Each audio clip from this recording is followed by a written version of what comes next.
Alright, what up, boys? What up? My bad. This is your friendly reminder. What up, Farisa? What up, James? I'll read your guys' chats in a second. What up, Miata Boy? Shout out, Miata Boy. Friendly reminder to join the Discord. Alright? I've been letting you guys know when I'm going live, like a couple hours ahead of time. For all you loyal viewers out there, join the Discord. You can get updates on fucking interview guests. You can ask me questions in the forums, and I'll respond.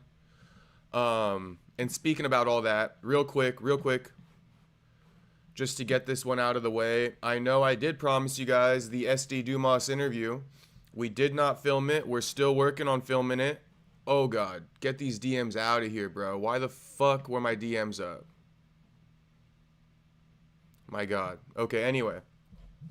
We're still working on getting the SD Dumas interview. God damn, bro. Why the fuck were my DMs up? Let me make sure you guys don't see any shit you're not supposed to be seeing in there. Nah, it should be fine. It should be fine. Oh my goodness, and we have a new video. We have a new video to react to.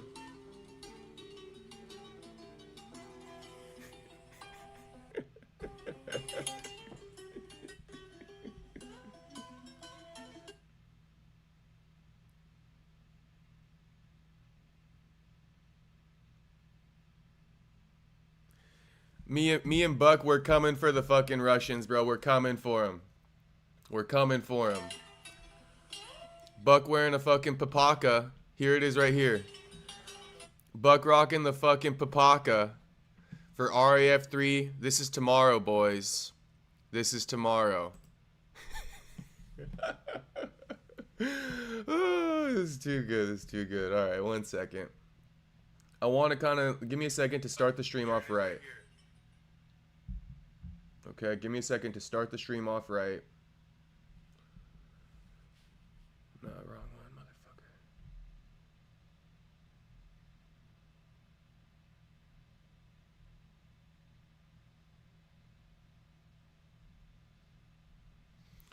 Alright, boys. So the title today goes as follows, alright?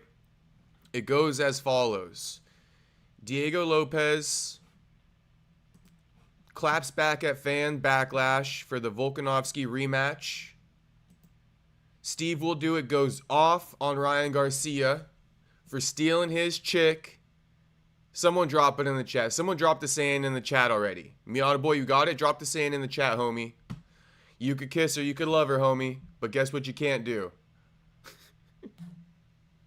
Or no, you could kiss her, you could hug her, you could tell her that you love her, but guess what? Guess what? Someone drop it in the chat. Someone finish that fucking sentence. And then, couple other side notes. We got an update on Nick Diaz. Update on Nick Diaz. And MMA Guru deleted his racist rant off of his fucking UFC 322 live stream. What do we think about that, boys? What do we think about that? I mean... Did UFC make him do it? Did he get scary and delete it? I want to know. I want to know what you guys think. If he took that long to delete it, I doubt YouTube came in and told him to delete it. You know what I mean? But that's the story. MMA Guru deleted his racist rant from the UFC 322 live stream. And let's see what else we got here. Oh yeah, Aljamain Sterling calling on UFC fans to speak out against bad fights getting made. Conor McGregor reportedly loses 7.7 million euros with the Proper 12 business. Greg Hardy knocked out again. Every time we see Dan Hardy on our fucking timeline, it's only him getting knocked out. Nothing else. And that's pretty much the headlines for today. Anything else bookmarked we'll get into. Shout out to... I think you should remake the Guru clip. Miata boy, give me more context. Which one? Oh, you're talking about the Guru clip where he was talking about Ian Gary? Where he was reacting to the whole Ian Gary thing, Miata boy? Give me an update on which Guru clip you want to see me do. There was another video I was thinking about redoing, but I already forgot. It slipped my fucking mind. Let's read some chats from the boys. Farisa, what's up? I'm shocked by the amount of people thinking it's an easy fight for Justin over Patty.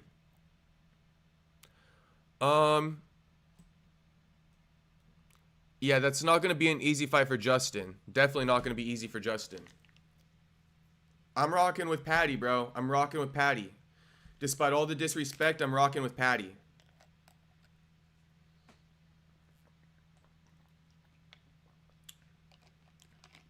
But I'm going to tell you guys something. I know some people are writing off Arnold Allen in his fight against Gene Silva. I was writing off Gene Silva last night. I'm going to pick Gene Silva to win that. James, hey, UFC lost his mind. Haha, it did. Fucking Dana White lost his damn mind. And what was up with that announcement yesterday? Like, that was not any more special than it's been all the previous announcements he did on live stream. Nothing more special about that than any other previous one. And based off everything I've seen, he did not go on national television. He literally just announced it during the halftime for the Chiefs game. Who cares, bro? Who cares that he announced it during halftime of the Chiefs game if it wasn't on the live broadcast? If I'm wrong, someone correct me, but shit. I don't think I've seen it. And the video that he put out, there's no way that's TV worthy. Prove me wrong or correct me if I am wrong.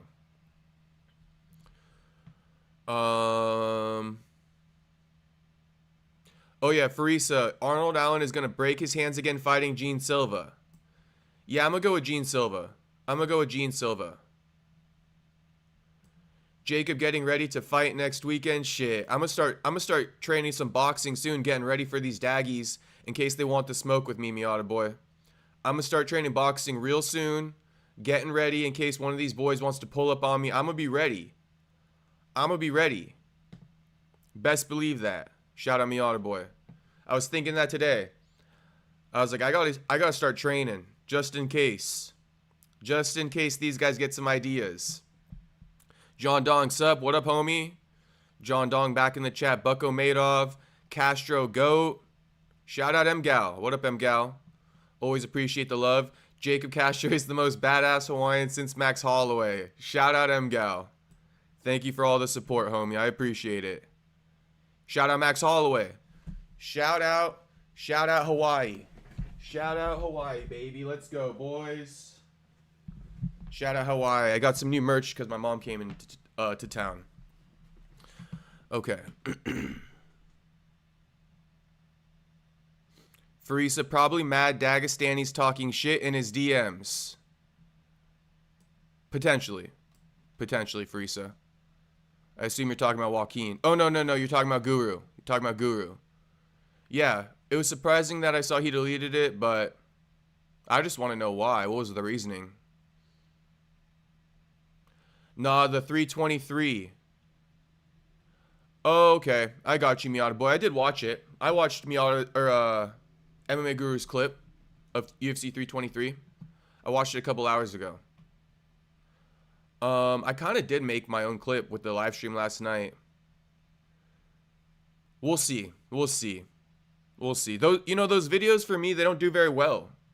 Whenever I make like these card breakdowns, like they don't do very well. You know?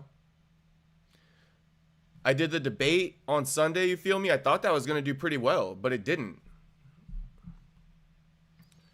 They posted a card with all the names of the fights in the halftime show. Not him talking, basically his live, but in writing. Yeah. Okay, got you, Farisa. It would have been better if he was fucking doing it live with a nice production on TV, on camera. Like, that would have been cool. But they honey dicked us again. UFC, notorious for honey dicking these days. Notorious. No late night stream tonight, Space Kid. No, homie. I think I'm gonna try to go bowling with my fucking mom. My mom and some of my family at around 6:30 here. So we got a little bit more than 2 hour stream tonight. But yeah, with my mom in town, it's better if I do these streams a little bit earlier.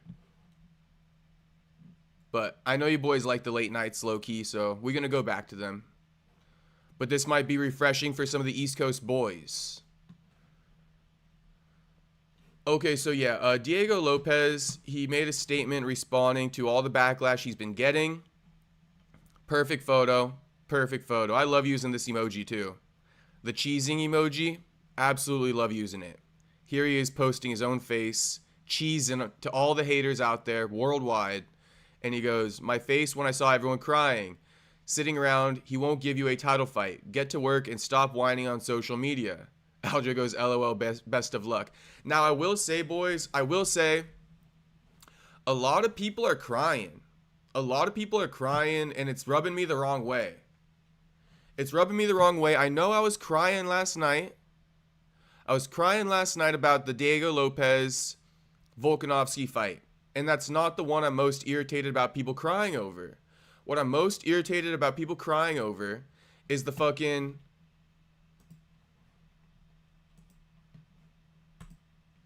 Justin Gaethje, Paddy Pimblett fight. A bunch of babies in their feelings. Okay? It's annoying me. It's annoying me. Starting with Aljo. All these guys got something to say, man. They just be tweeting. You know what I mean? But nobody politicking for the fights. All they do is react to it once it gets fucking announced. Where was Aljo talking about get me a fight, this or that? All he want to do is react to shit. Okay.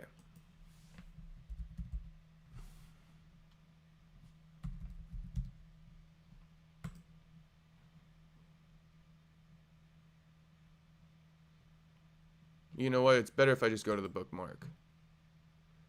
Now, I don't have... Oh, and by the way, guys, I don't know who needs to hear this, but these bitches ain't shit, boys. Okay, this is the problem with them. I just wanted to show you this real quick. Shout out Clavicular. These girls stealing blue-faced babies right from under his nose.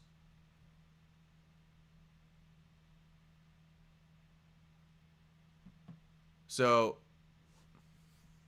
tread carefully with these chicks. Okay, tread carefully. I just wanted to show that real quick.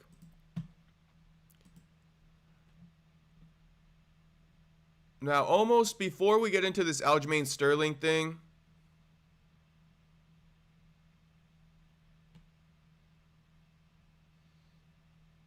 no, let's do it now. Let's do it now. Aljamain Sterling. I agree with Lerone. Even if I didn't get it, him or Movsar even if I didn't get it, him or Movsar for sure should have been the guy. Movsar got passed over by Lopes once, and he gets another opportunity for gold. LOL. Fair play to Lopes, but you can see why guys start to lose love for the game. Cold world. This is okay so far. This is okay.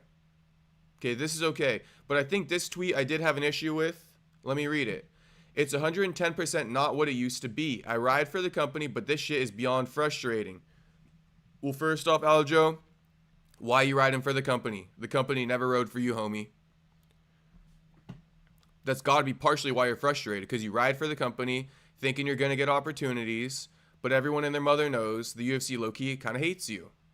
No shade to Aljo, just keeping it a buck. So you've been riding for the company that low-key, they don't fuck with you. You know, for better or for worse, they don't fuck with you, but keep riding for the company. And then the whole thing, it's 110% not what it used to be. I think these guys are getting in their feelings and they're just saying shit. Like, not what it used to be. So are we saying that the UFC used to, how do I say this? Are we saying that the UFC used to just put fights together, right, based off of merit? And they used to avoid or ignore promotional value? Because saying it's 110% not what it used to be is basically implying, yeah, the UFC used to book matchups solely based on merit and not star power. And, you know, I think this does speak to Lerone Murphy. This does speak to Movsar Evloev. Okay, this speaks to them. I'm going to get into this. I'm going to land on this eventually, but just keep this in mind. It's 110% not what it used to be, okay? It's always been this way. Let me just say that it's always been this way. We have always valued star power over fucking merit. But everybody wants to talk about merit. Everybody wants to talk about merit. This isn't MLB. This isn't the NFL. Okay? Arguing about merit is the stupidest thing ever. And that's why it annoys me that Aljo does it. Because it's a conversation not even worth having. Merit, that's going to be your arguing piece. That's what everybody's saying about Armand. Merit this, merit that, merit this, merit that. Patty got the fucking shot. Gaethje got the fucking shot. Armand, learn your fucking lesson, homie. Learn your fucking lesson. All the eating videos in the world aren't going to save you. Miata Boy saying, nah, the stream is available. I mean, I don't know how much of the stream is available though. He cut out the part where he was saying the racist stuff, apparently. I just saw a post. Anyway, let me keep reading this. I get their POV, but stop saying we give the fans the fights they want to see and we make the best fight the best. It's way more frequent now and extremely hard to ignore, especially at your weight class. And again, I think we have been making the best fight the best. I think we've been having the best fight the best for a little minute now. What I said last night is that they've been making the best fight the best. They've speed run through a lot of their fucking top names in the game. They speed ran through their careers. Now they're trying to save them a little bit to give them a little bit more longevity. But I think we have had the best fight the best. I know, we had O'Malley versus Cheeto and shit like that. But that's always going to get mixed in. It's always going to get mixed in.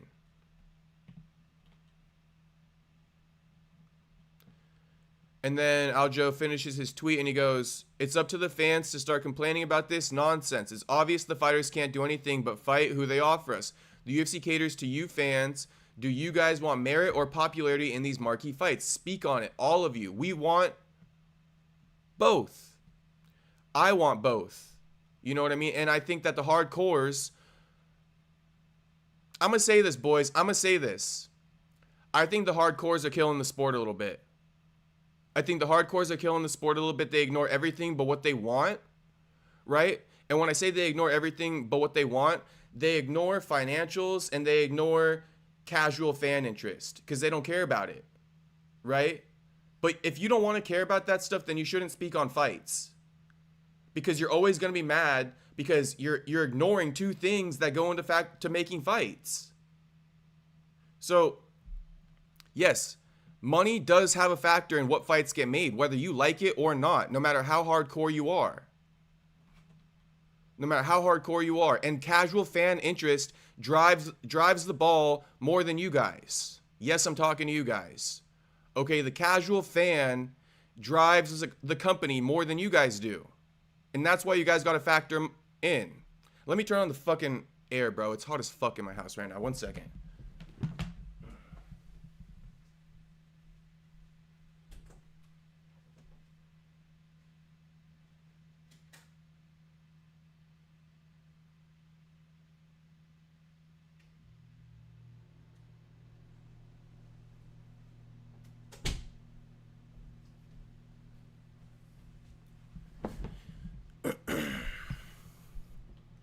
Okay, so yeah, personally, talking about you guys want merit or popularity in these marquee fights. It's both, bro. It's both. It teeter-totters. It teeter-totters. It teeter-totters. This is a long topic, so I'm going to have more points on this in a second.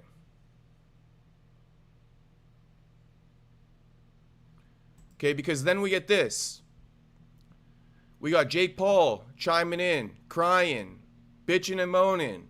I'm sick of it. I'm annoyed with this a little bit. Straight up. All these people bitching and moaning about stupid ass shit. Yes, we can bitch and moan about Diego Lopes versus fucking Volkanovski. I'll accept it. But again, when we start talking about this stuff, it's hard to fucking explain, bro. Yes, we can bitch about Movsar and Volk, right? We can. But also, oh my God. We can bitch about Movsar. And what the fuck's his name, bro? Diego Lopes. We can bitch and moan about Movsar. Boys, I'm tripping right now. We can bitch and moan all we want about Volkanovski versus Diego Lopes. But let's not act like Movsar isn't about to be on Ramadan and he wasn't going to be available to fight. And let's not act like fucking Lerone Murphy hasn't been somewhat boring. God, I got shit going on outside. Let me fix this real quick.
All right, my bad.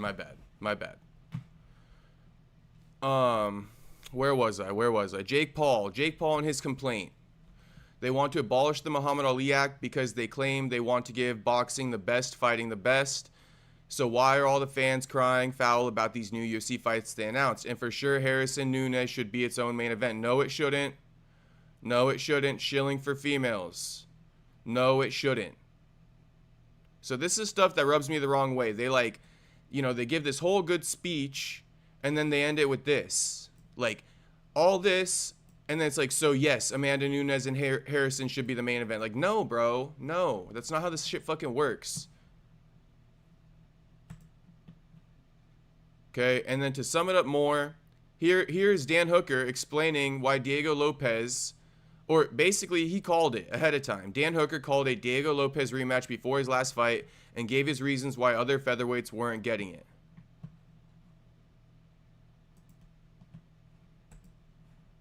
And I know, boys, I know I'm against the fucking narrative here, but I'm gonna land on this point eventually, so just bear with me.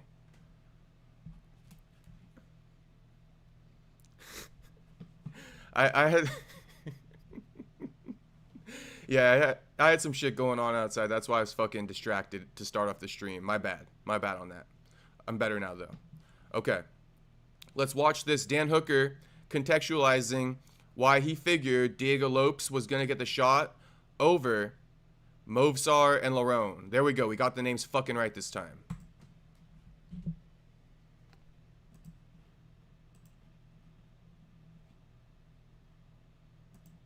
This is to you boys. This is to you boys. The hardcores, okay?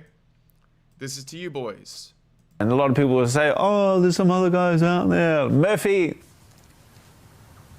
I've been told he's too boring.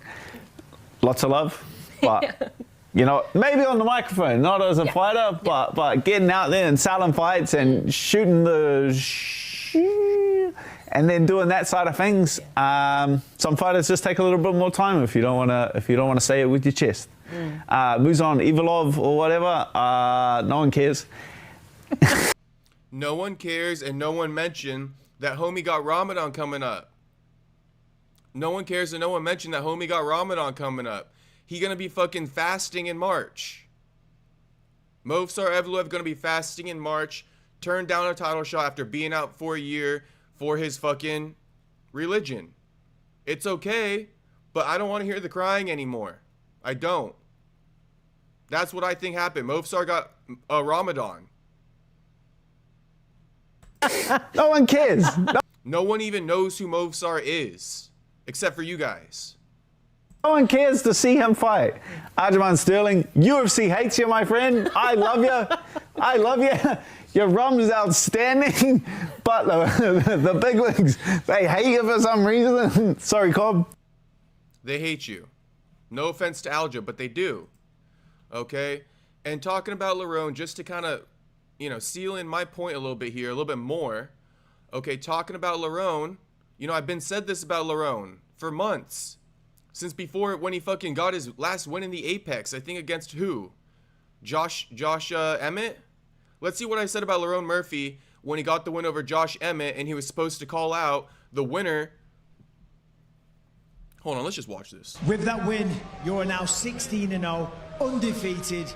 I mean, I feel like it's a stupid question, but what do you want in the future?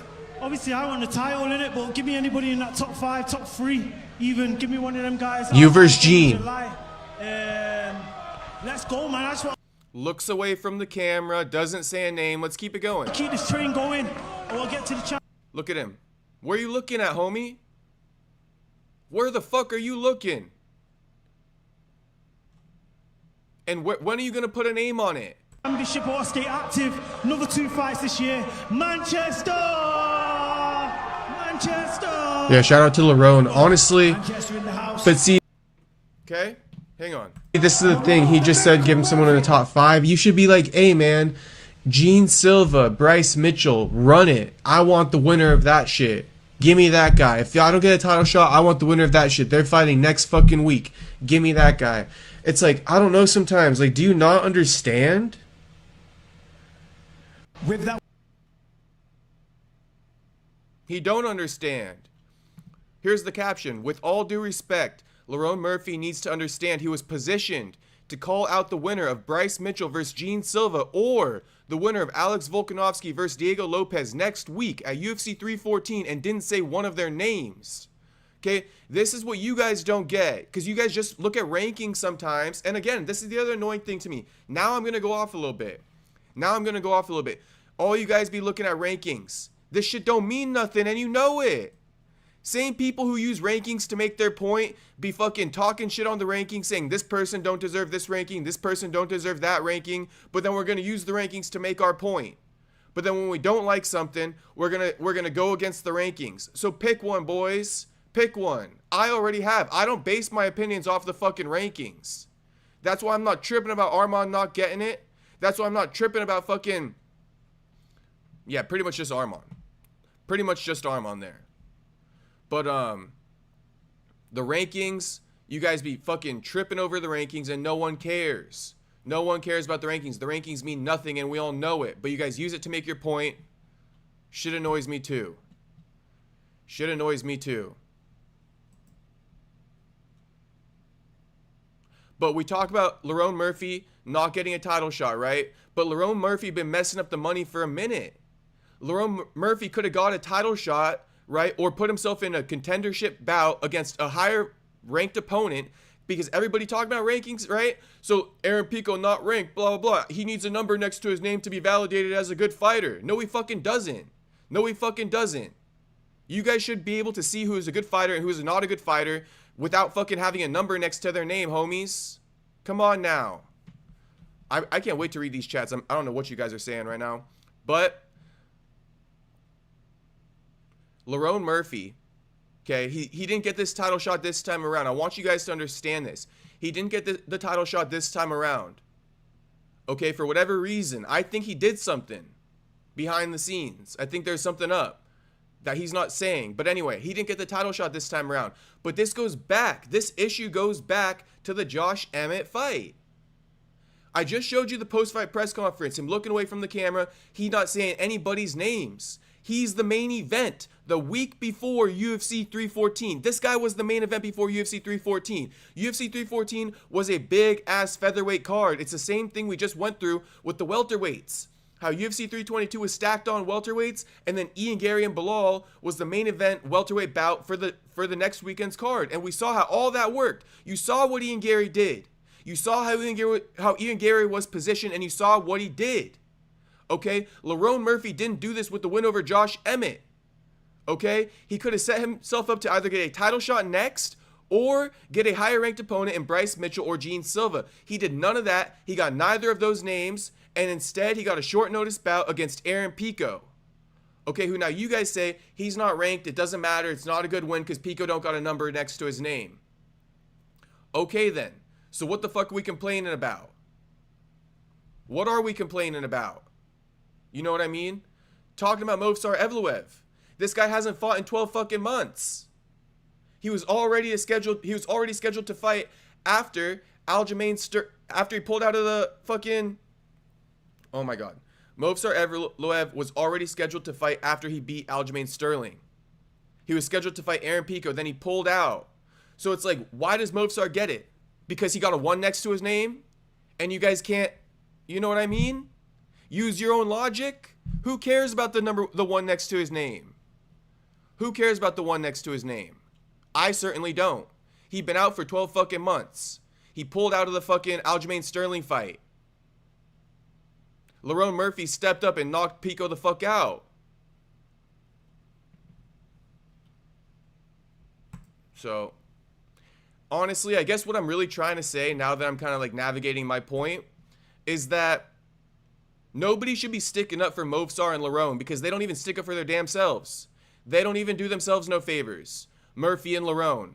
Everyone crying for Murphy and Lerone. Let them fucking cry, bro. Let them keep crying. Honestly. Until they fucking get it.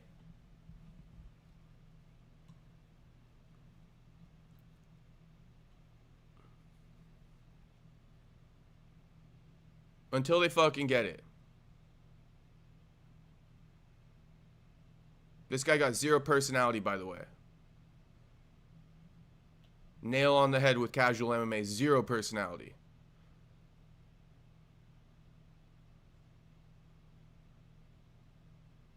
Just sits there and eats and you guys suck it up.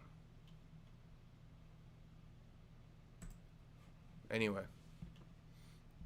Let me look for more points that I have bookmarked about this whole matter. Yeah, here's another one. Here's another one. Paddy has the worst run into a title fight in the history of the UFC by far. It's genuinely embarrassing. 0-13 combined last opponent's run into Wash Gaethje for an interim. Nobody ever has had more privilege than little Paddy. Sarukian headbutting the wall at home. All this bitching, bro. All this bitching. I'm sick of it. I'm sick of it. Again, another hardcore fan wants to ignore star power. Another hardcore fan elitist wants to ignore star power. That's how the business is ran, bro. That's how the business is ran.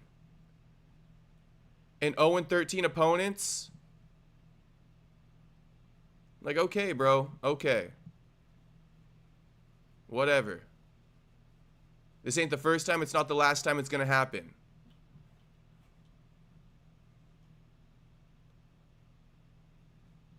And then talking about Jared Gordon, hysterical robbery. This stuff is just so annoying. I just hate listening to this stuff. Like these points. They just rub me the wrong way. I'm just being honest. I'm just being honest with you guys. All this bitching and moaning like Paddy doesn't deserve it. Again, take aside this 0-13 shit. Arman Tsarukyan pulled out of a fucking main event. Pulled out. The day before the fucking fight. Arman Tsarukyan's win streak ain't no better than fucking Paddy's anyway. And Paddy fucking Pimblett, like I just showed you guys, has 10 times, 100,000 times more personality than Mr. fucking Mukbang over here. Than Mr. fucking Mukbang. But you guys are all rooting for Mr. Mukbang.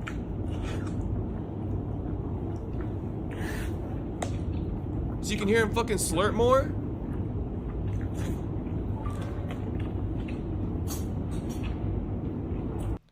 Miata boy, Paddy does have the worst road to the title. Don't care. He's 7-0 in the UFC, and he sells fucking tickets, bro. He's a personality. People want to see him fight.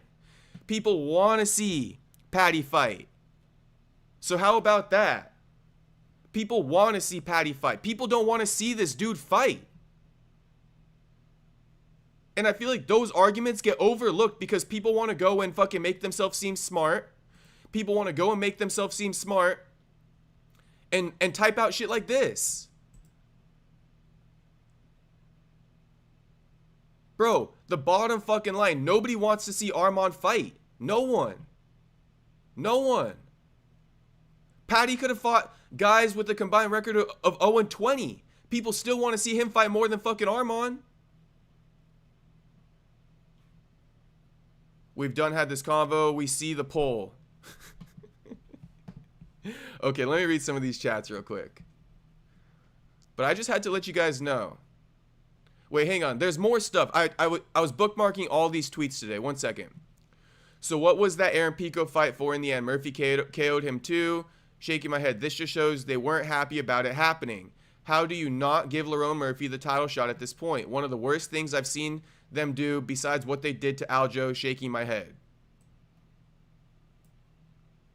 No, I can agree with that. I can agree with this one. I can agree with this one. I'm not mad at this tweet. Not mad at that tweet. I do think Lerone deserved it. But again, if he didn't get it, I'm not complaining for him, bro. These guys can complain for them damn selves. That's what I'm kind of getting to. Like, these guys don't deserve to be defended and cried over. They're boring as hell. They got no personality. They literally rely on the promotion from the UFC. They don't do anything, bro. They don't do anything but fucking step in the cage. At that, Movsar hasn't stepped in the cage in 12 fucking months. They ignore so much of the fight game, and so do you guys. And so do you guys, the hardcores out there. You know, the fight game has a lot to it. But everybody just wants to chalk it up to merit and shit like that. It's not just merit.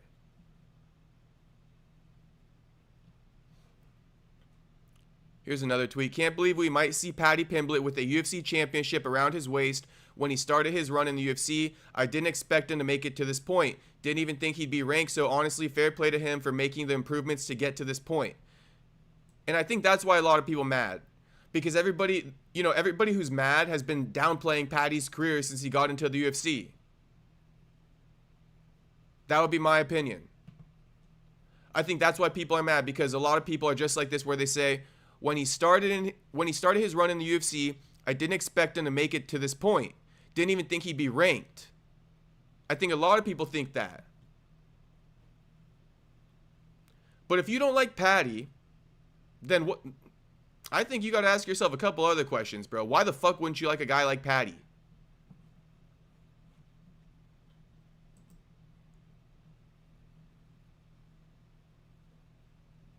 But yeah, this crying right here is the worst to me. This crying right here is the worst to me. I hate this shit. Okay, let me read some chats. See what you guys got to say. I'm going to the... You know, I'm going to read from bottom kind of... shit, I'll just start in the middle. I'm really interested to see what you guys got to say.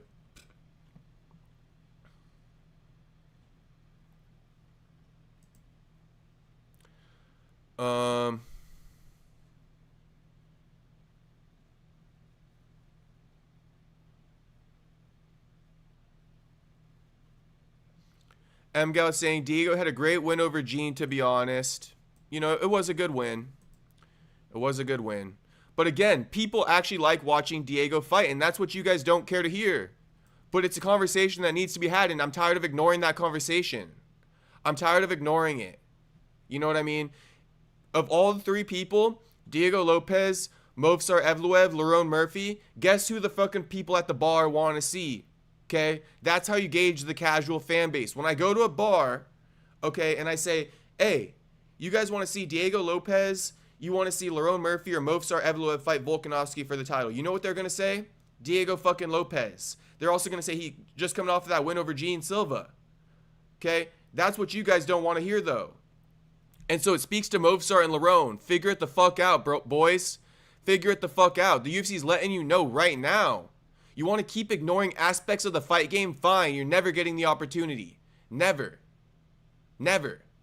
Keep ignoring aspects of the fight game. You'll never get your fucking opportunity. How many more times I gotta say it? This is show business. Entertainment business. Selling fucking tickets. If you don't know how to sell tickets with your fucking name, then you're doing something wrong. Doing something wrong. Diego Lopes can sell tickets. So yes, maybe Diego Lopes wasn't the most deserving. Maybe he wasn't, because he's coming off of one win after losing a unanimous decision to Volk. Yes. Yes. Maybe so. But maybe these other guys haven't done shit with the opportunity they've been given in the UFC. Maybe that's why. So they don't deserve to be defended. Talking about Movsar and Lerone.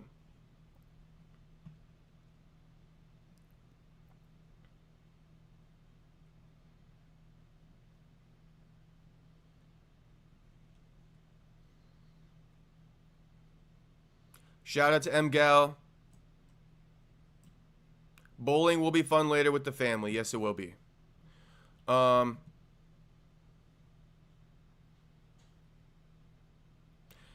Dong, I don't know if you watch any of MMA Joey's content. I don't. But he was swearing so much because he was so mad about the Patty vs. Gaethje and Lopes vs. Volk fights. Yeah, I don't get it anymore. I don't get it anymore because of everything I just said. You know, here's what I'll say too.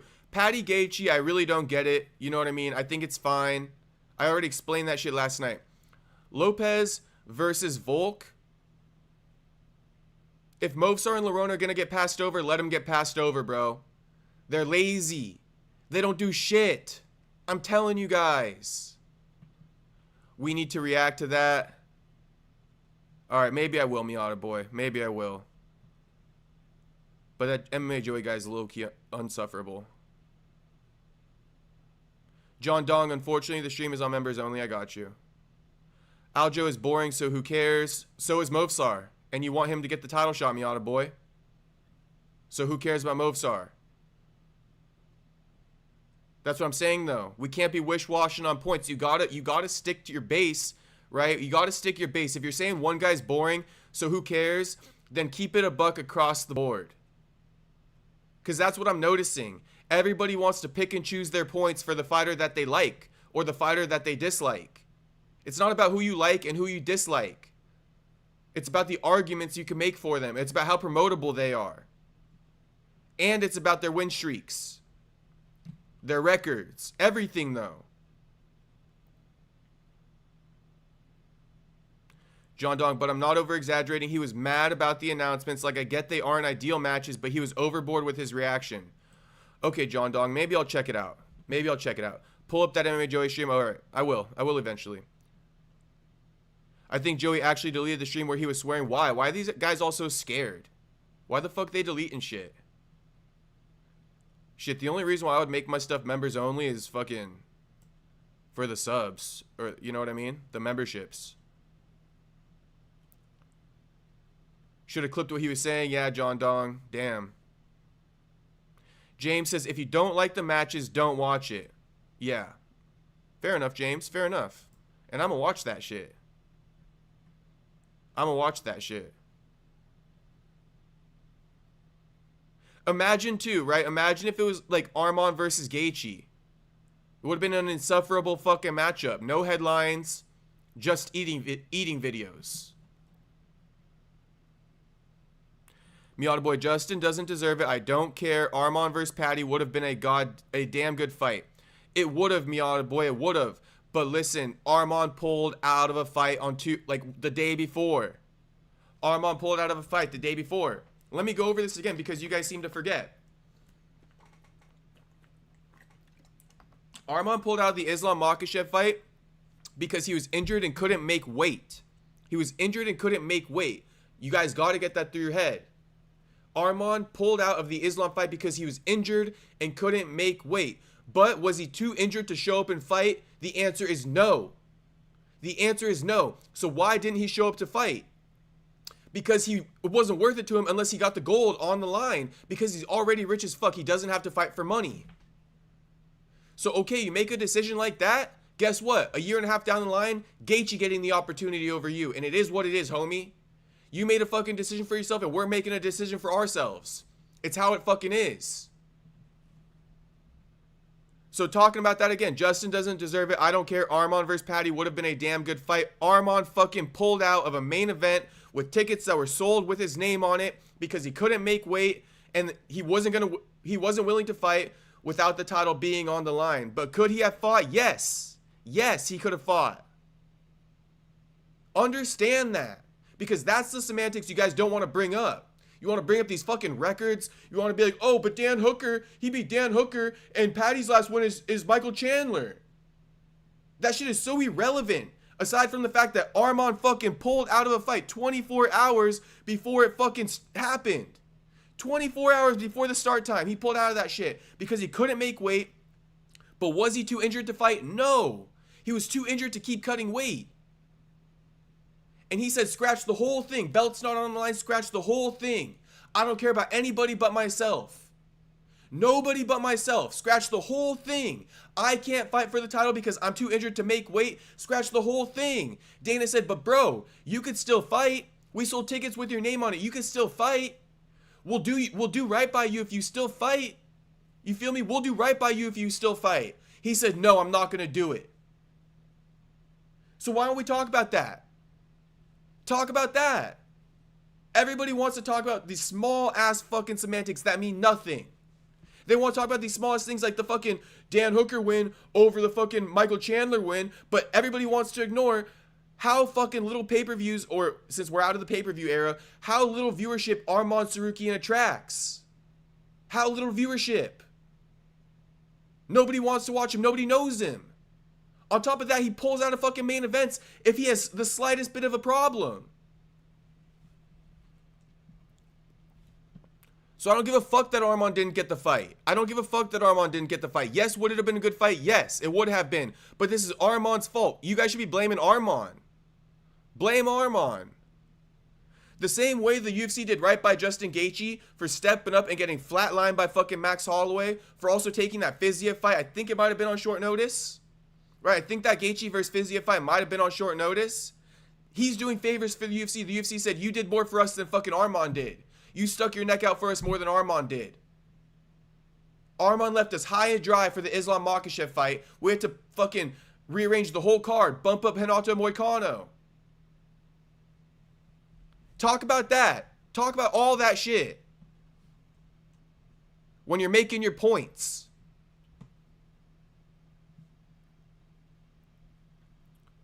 John Dong, I get they aren't giving Murphy or Evloev the title shots because they're not the most exciting to watch. But why do you think they're giving Yan the title shot when Yan versus Merab one was boring?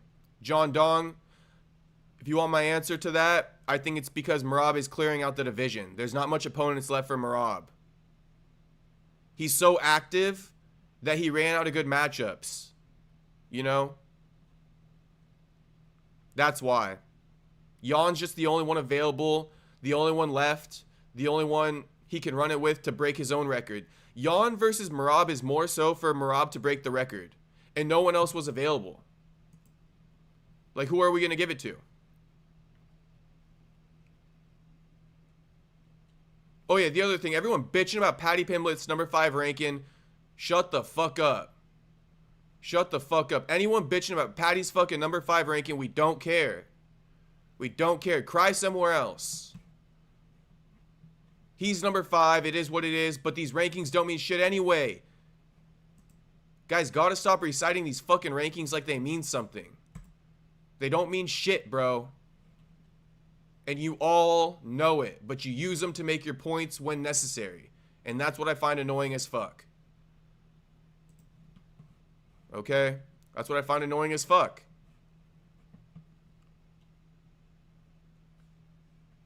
We act like the rankings are the end-all be-all. The second a fucking fighter we want to get a fight doesn't get it.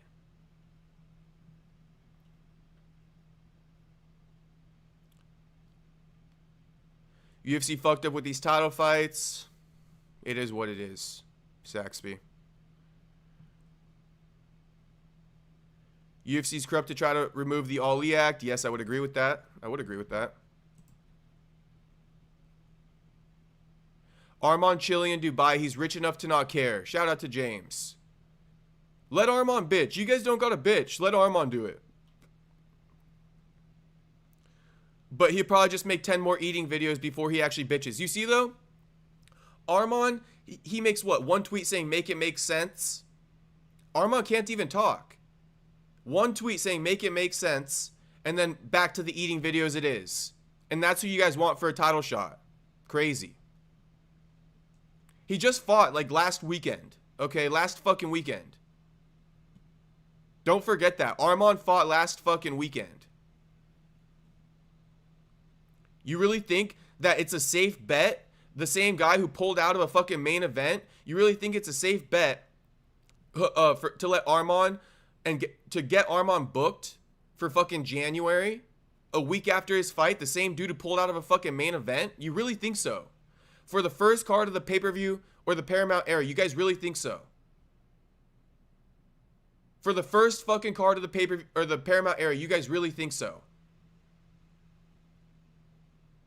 It's not about, oh, this person like deserved it. Like, oh, they're so deserving. Like, think about the fucking minutia, the inner details behind this.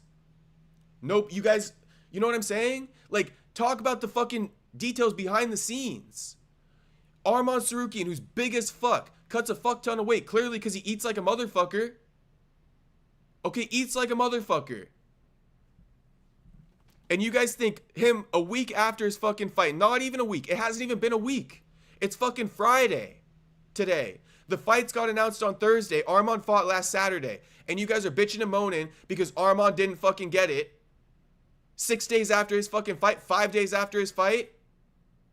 Listen, bro, he got to cut weight again. He's big as fuck. He's going to be lean for like, what, 4 or 5 months? He's risking injury. Being that lean for that long, he needs time to recover from this fucking weight cut he just did.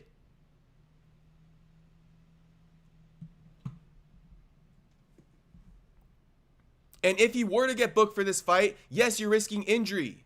Yes, you are. On top of that, do you even want him to make a quick turnaround when he's proven what he's done in the past? You really want him to make a quick turnaround and bank on his ass for the first fucking card of the Paramount era? You really think so?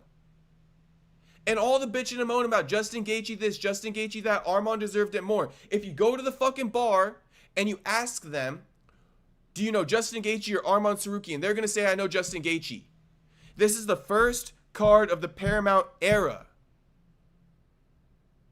You need viewership. And that's why Arman Sarukian and these guys who can't draw on viewers, stop crying for them. Stop crying for them. They can't draw on viewers. It's their fault. The fact that Justin Gaethje, right, is still a bigger name than an Arman Sarukian on his way fucking out. That doesn't say anything to you guys?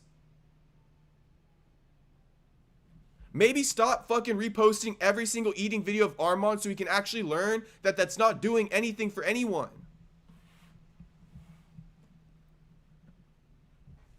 Because you guys are fucking inflating the market. I'm not even talking about the chat right now. I'm talking about all the fucking MMA blogs out there who repost Arman Sarukian eating everything he fucking posts like it's their fucking job. You guys are inflating the fucking market. Making it seem like he's more valuable than he is. Sucking him off more than he deserves to be sucked off. It's nothing. It's no different than you guys going up to a fucking 6 at the bar, some fucking grenade-ass chick, and treating her like she's hot as fuck. Inflating the market. No different than going out and sipping over a chick, spending all this money on a chick who don't deserve it, and now all the other guys got to deal with what you fucking did. Inflating the fucking market. Now every other guy she dates, oh well, this guy did this for me. This guy did this for me. Shit, that guy inflated the fucking market. And all you guys are inflating the market when it comes to Arman Sarukian. He ain't shit. He ain't shit. And he got no personality. He fought one time in like 18 months.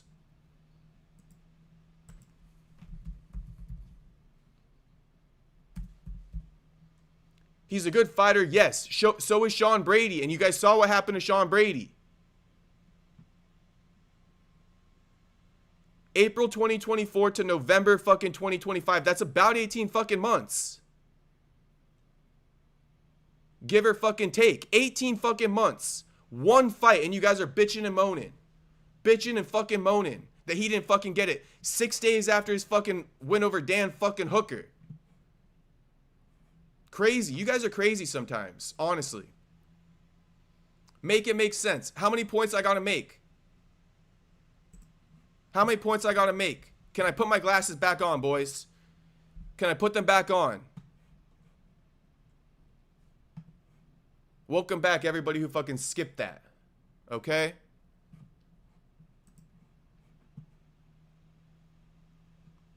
But that's just the truth, boys. That's just the truth. And it's what you hardcore boys don't want to fucking acknowledge.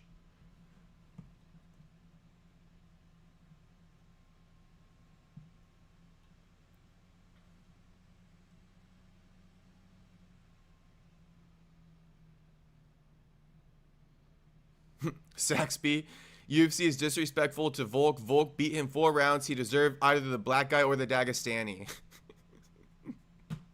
That's one. Yeah, you don't know their names, right, Saxby? You guys see what I mean? Saxby here proving my point too. Shout out to Saxby.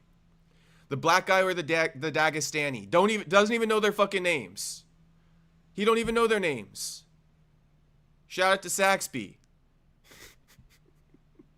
The black guy or the fucking Dagestani. That's who should have got it. Do we even know their names?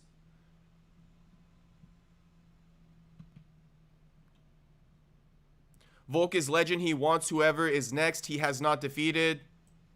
Yeah, I don't know. I don't know, Saxby. Let's let Volk do that then. If Volk, right, let's let Volk bitch about that then.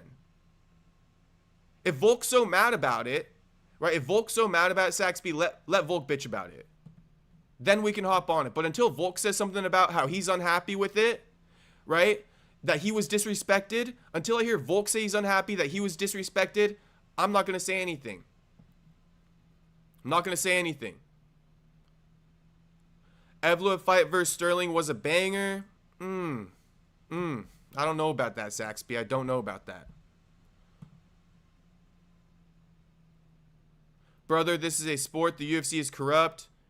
It's a sport, but it's also entertainment business. It's also show business. It's also who can sell tickets. It's not the same as MLB, the NFL. Gene smashes Lopes in a rematch. True silence. I don't know what makes you think that, true silence, to be honest with you.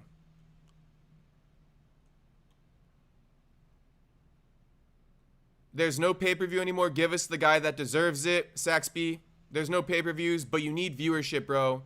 You need viewership. You guys are going to drive this fucking game into the ground with some of your narratives. Since there's no pay-per-view anymore, just give us the fight that the guy deserves. No, it's not how it works, guys. It's not how it works.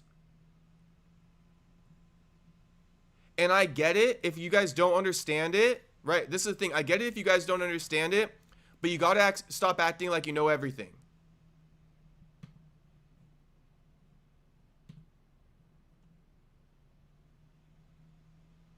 Most bummed about Jan versus Merab 2. I have no interest in that fight. Me neither, John Dong. Me neither. It's a foregone conclusion. We all know Merab's gonna beat him, but hey, it is what it is. Merab has cleaned up the division, cleaned it out. No, Merab can fight Jan because there's no one else for Merab. Yeah, that's what I'd be more interested in Merab versus Figgy than Jan versus Umar.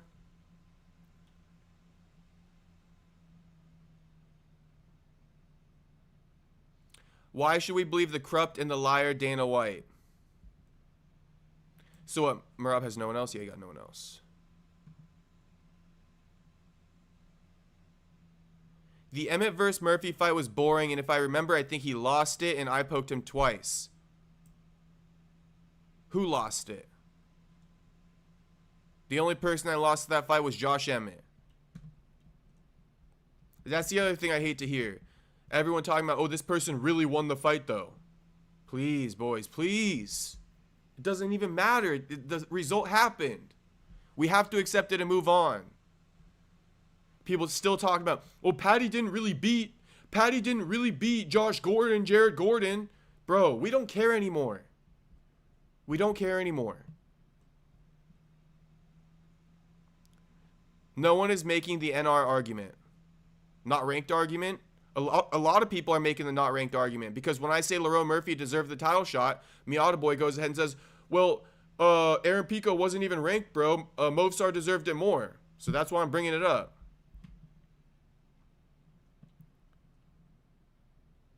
John Dong, I'd be much more interested in Merab vs. Figgy or Merab vs. Song. I know Merab beats them both, but at least they are fresh matchups.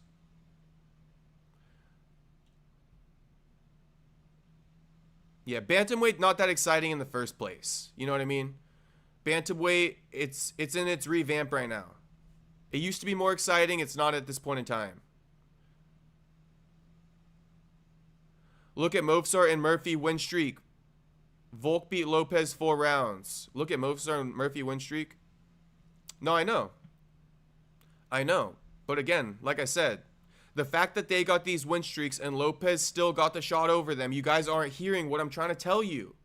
They got these win streaks, right? All these arguments you guys got for Movsar and Murphy, yet Lopes still got it over them. Is it clicking with you guys yet?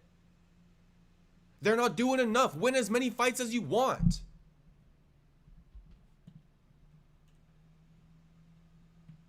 If you're not active, if you're boring as fuck, if you got no fans, it doesn't matter. Win as many fights as you want. And that's why Patty gets the fucking shot and you guys can't accept it.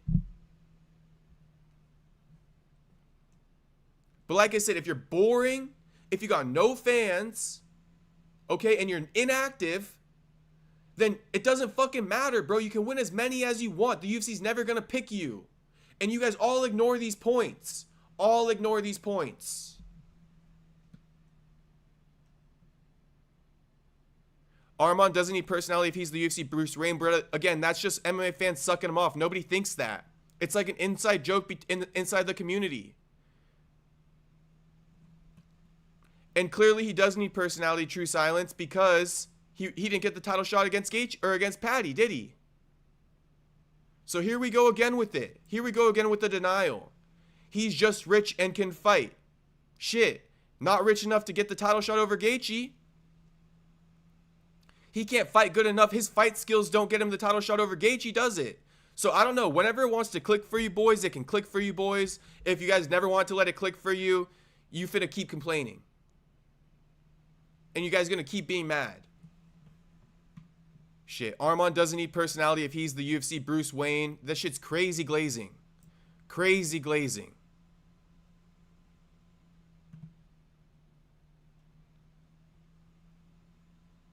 If Murphy don't fight again and he moves to 55, he will never get a title shot. Probably not, because it's not about the fighting for Murphy. It's not. Everybody, like, come on. How many times do I have to tell you guys?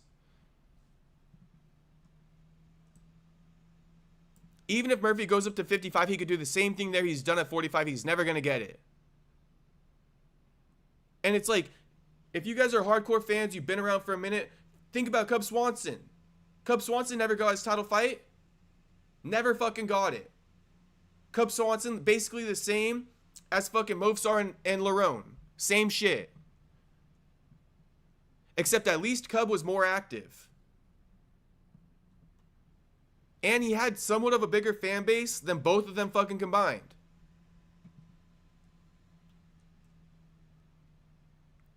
Who cares about star power? The pay-per-view is dead, brother.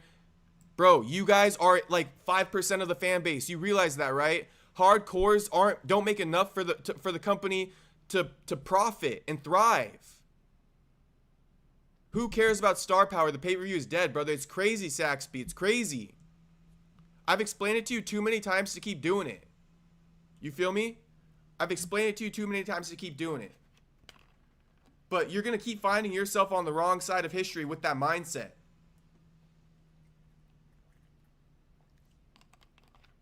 Because whether you like it or not, Saxby, here's the thing. Whether you like it or not, star power means something. And that's what you have to accept. Whether you like it or not. Because it ain't about you. It's about the casuals. It's not even about the hardcores. It's about the casuals. And I'm a hardcore. But I'm trying to make you guys understand the fucking business. You guys seem to be completely, like, disinterested in understanding the business. You just want to see fights. Shit, it doesn't work like that. I don't know who got to tell you. I guess it's me. Paddy does have the worst road to the title. Doesn't matter. I already debunked that one, Miata boy. And Armand got no personality. And Armand pulled out of a fucking main event the day before. We could do this all day long. You know what I mean? All day we could do this. UFC knows Armand won't let that belt go until his back completely fall apart.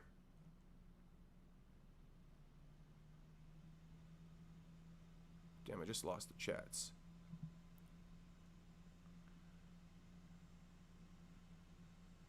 Doesn't Paddy himself just eat himself into obesity on YouTube when he's not fighting? Yeah, but he just does that shit regardless. And it ain't as try-hard as fucking Armand. I haven't seen any fat videos of Paddy. I haven't seen any eating videos of Paddy in like 6 months to a year. The last video I saw of Paddy was him eating with fucking Tom Aspinall in a restaurant.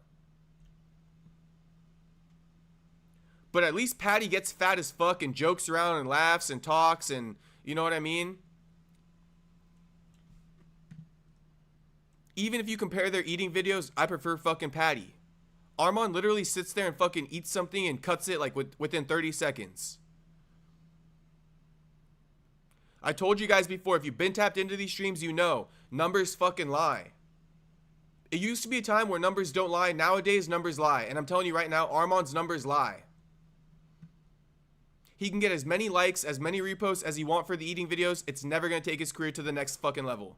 Never.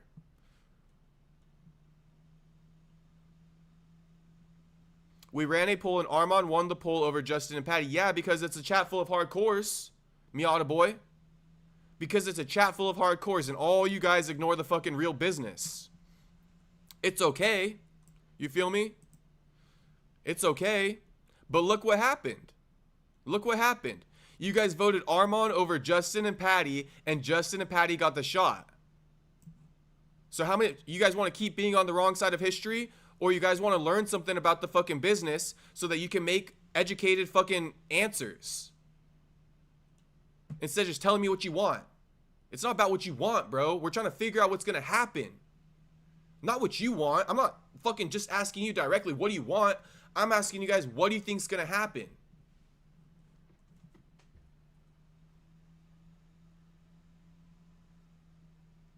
Give the brother a like. 17 people in here. Shout out Saxby. Everybody, subscribe, like the stream if you haven't. You know the deal.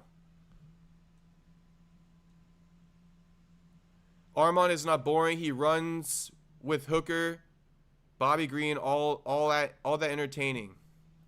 Oh, his run-ins with Hooker and Bobby Green.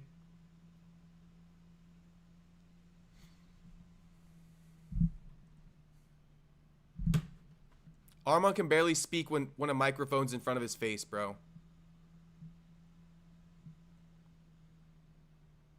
I think they are saving Armand for Ilya later in 2026, James. Listen, Armand isn't even in their fucking plans. They could care less about the guy. Armand might fight Ilya later in 2026, but it's not because the UFC is out here fucking game planning for Armand. They don't give a fuck about him, just like Armand doesn't give a fuck about them. The bridge was burned when he pulled out of the fucking main event.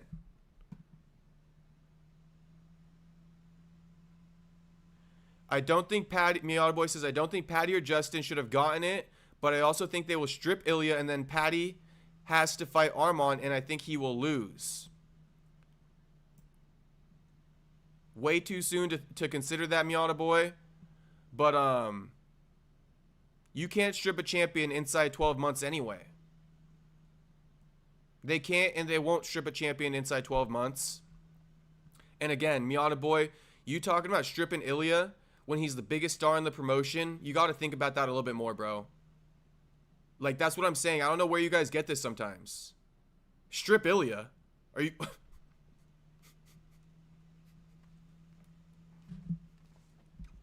Like, please, give me the logic behind this shit. Like, how is stripping Ilya gonna benefit anything?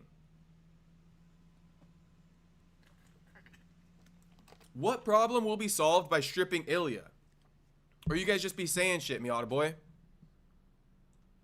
Fuck it with this logic. Give Ruffy a title shot. He beat Green fast. than Paddy and more impressive. Ruffy just got dog walked by BSD, Miata boy. Dog walked.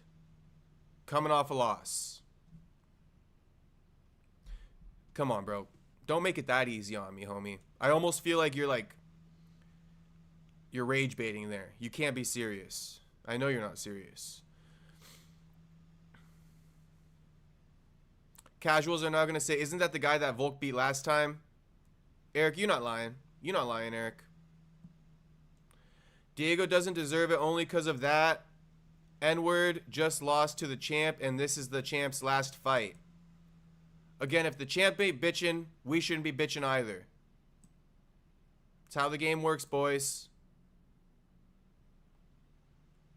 They should start signing influencers, TBH. American 1207, welcome to the chat. Aljo wouldn't get it if he wanted it. He's 2-2.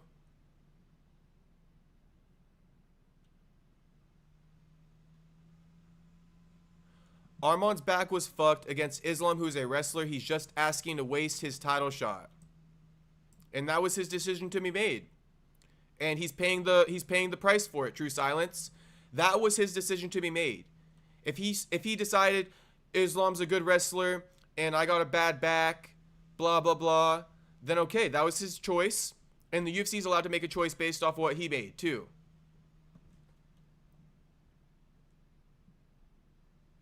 Arman is rich enough to not care. Yeah, he shouldn't care. And if he does care, he should do more than make fucking one-sentence tweet and followed up by a video of him eating something. Gaethje ruined his career fighting Holloway. He's going to get slept by Paddy and retire. Funny because a lot of people think, you know, Gaethje would end Paddy's hype and all this stuff. So, shout out True Silence. I do think Paddy's probably going to win that fight, though. But everybody wanted Gaethje to kill Paddy's hype. Now everybody saying Paddy going to knock out Gaethje.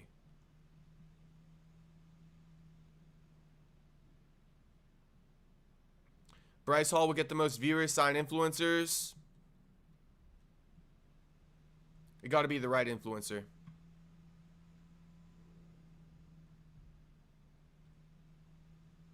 Soda Pop Zalal deserved the title. I saw your post, Soda Pop. I saw it.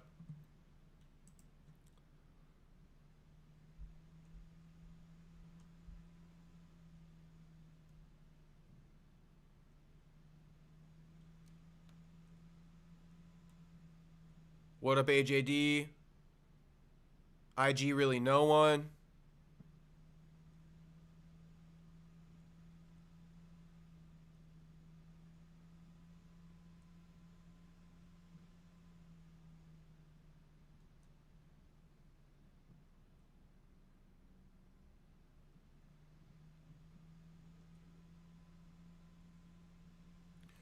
Bro doesn't deserve a title because of his eating habits. No, he doesn't deserve a title. I didn't even say he doesn't deserve it. I just said he got done with a fight 6 days ago. And he's probably not going to sign to fight in January, regardless of what anybody wants to think. I think that's also a liability in its own right because Arman's a big dude. He cuts a lot of weight. He's going to be lean for too long. He's risking more injury by making that quick of a turnaround.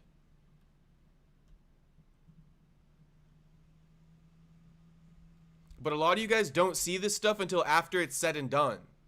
You know? Like, after Arman, let's say you got, like, you know, UFC would have given Arman his title shot like all you guys want, and then Arman would have fucking got beat by Paddy. All you guys are going to be like, oh, it was too quick of a turnaround. He was injured. You know what I mean? He cut weight too soon.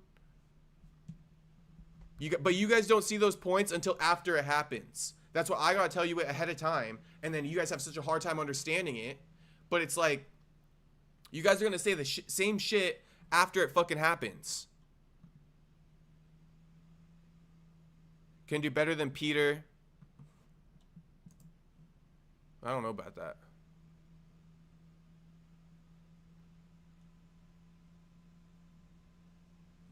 I don't know about that.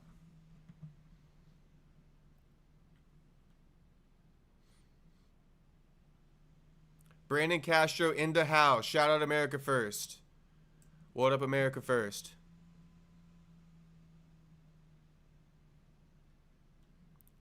So do everything for views, sign influencers, and I bet you defend it. I don't know who you're talking to, America, but, you know, I didn't say sign influencers. I just read the chat. What's with you in eating videos? Shut up about it. It's annoying as fuck, bro. It's annoying as fuck. And it's not crossing over. That's what it is with me in eating videos, bro.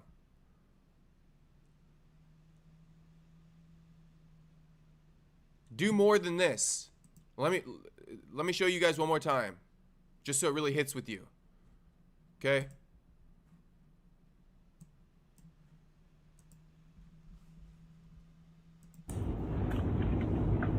No, I like the caption there.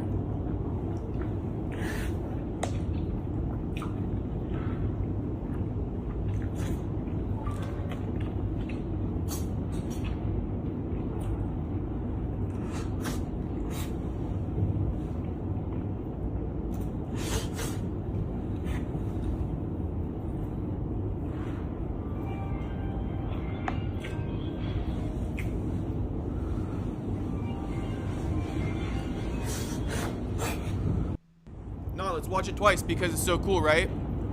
Because it's so cool and interesting and entertaining and fun to watch. Let's watch it twice, boys.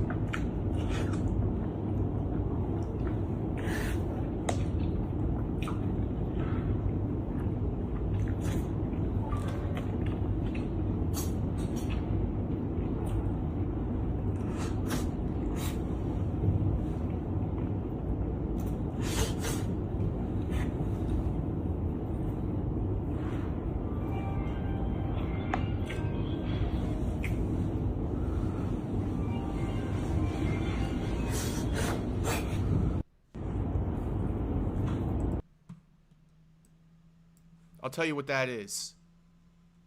I'll tell you what that is. Zero fucking personality. What are you, a light-skinned Mexican or something? Ricky LaFleur? No, I'm not Mexican at all.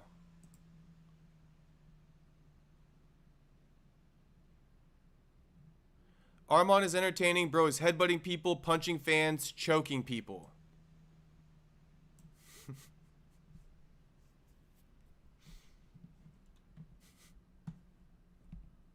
Sounds like he's gonna catch a fucking case, bro.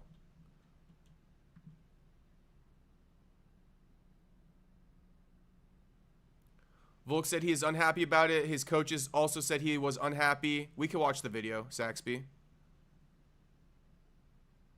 Not gonna say anything. You've been crying for the last 30 minutes.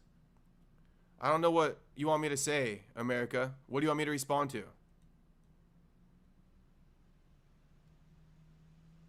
Armand equals Bilal 2.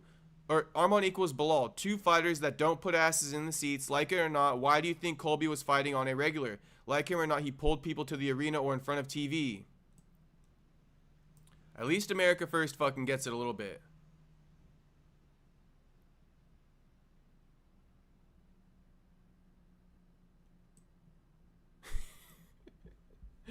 Why do you guys say weird ass shit like this? The whole thing about Volk is that he's supposed to be Alexander the Great, beating fighters from different lands. He already beat Lopes, and Volk said this is his last fight. Bro, that's never been his fucking gimmick. He got the nickname, but that's about it, bro. He never fucking pushed that as his story and his narrative.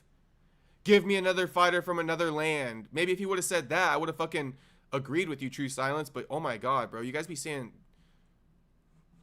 What the hell's going on here? Can you say what's up to my friend AJ? What's up, AJ? What's poppin'?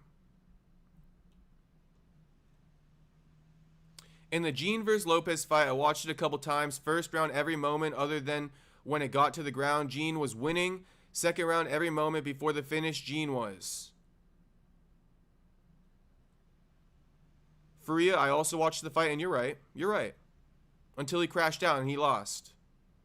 Free Guru, thoughts on Guru? I like his content. He a little edgy sometimes, but I like his content.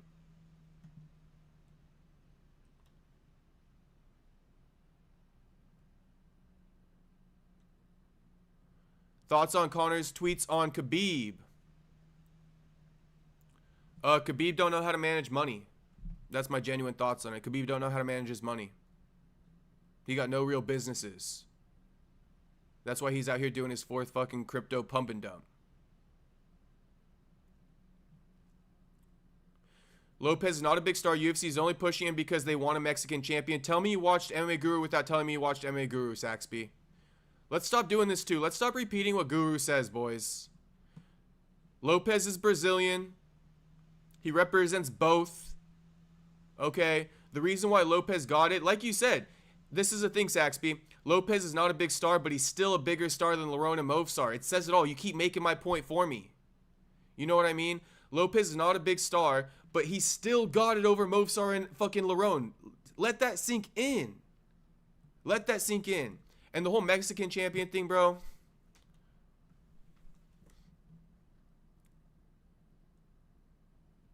A lot of assumptions are in the chat.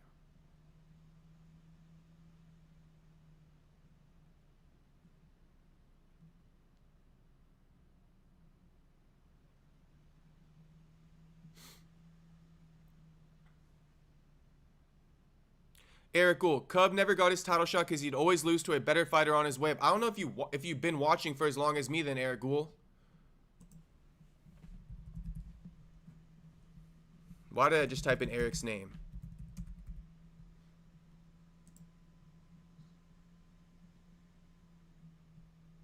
One, two, three, four, five, 6 fight win streak. 1, 2, 3, 4. Okay, I know he did lose to Ortega, but it was mostly this one right here. This 6 fight win streak, he should have got a title shot. Win over Dustin Poirier, Jeremy Stevens, Dennis Seaver, Charles Oliveira. He should have got a title shot, but he didn't. He didn't. 6 fight win streak. He should have got a title shot, but he didn't because he was just like fucking Lerone and Movsar.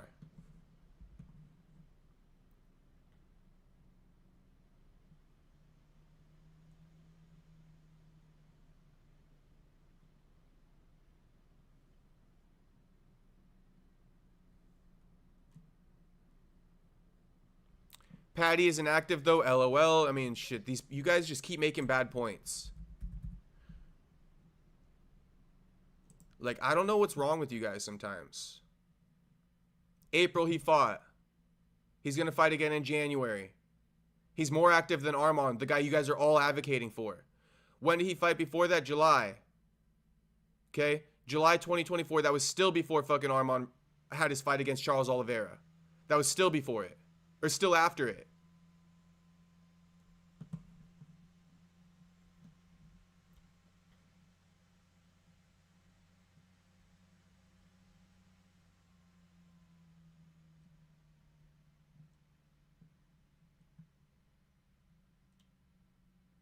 Saxby, I told you. You go look at Armand on Instagram versus Gaethje and Patty. Look at their likes. Armand's numbers lie, bro. Numbers lie these days. I try to tell you guys that.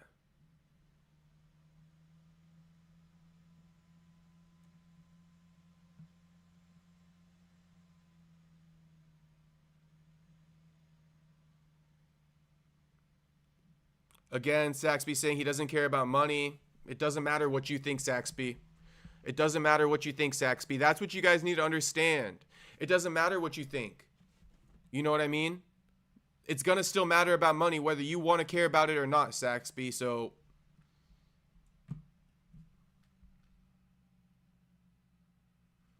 whether you want to care about it or not, it still matters. So I don't know what to tell you. In fact, money matters more than rankings. I said it, and I know that probably infuriated so many of you. But money matters more than rankings. Why does money matter more than rankings? Because the rankings are complete fucking bullshit. It means nothing. And we all know it. We all know it. You want proof? You want proof that the rankings mean nothing? Okay, Shavkat's still sitting at number 3 when Michael Morales just came off fucking flatlining the number 1 contender, Sean Brady. That's why they mean nothing. That's why we don't go off fucking rankings. Because if we go off rankings, then Shavkat deserves it over Michael Morales. Oh, but he doesn't, right, boys? Oh, but he doesn't, right, boys? Okay then. Let's shut the fuck up about rankings.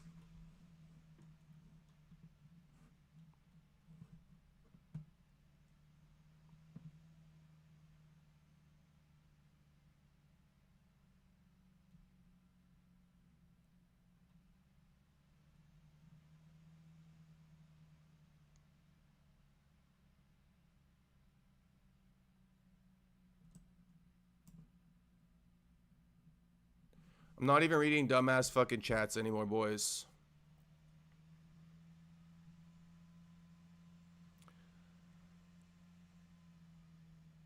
Fight game is by far the dirtiest business on the planet. Again, like like, what is dirty about this shit?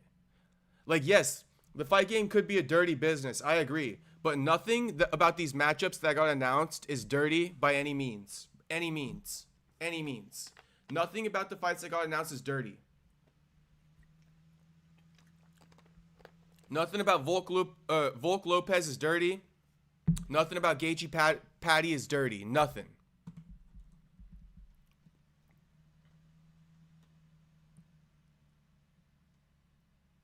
If it's about money, they already made it. They're no pay-per-view anymore. UFC brand is so big, they always sell tickets.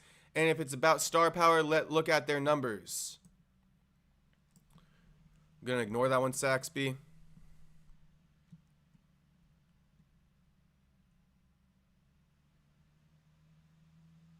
MVP fights the way he wants, or he does because he gets it. People want to be entertained. Gladiator. Are you not entertained? Shout out America first. Saxby would benefit from listening to you a little bit.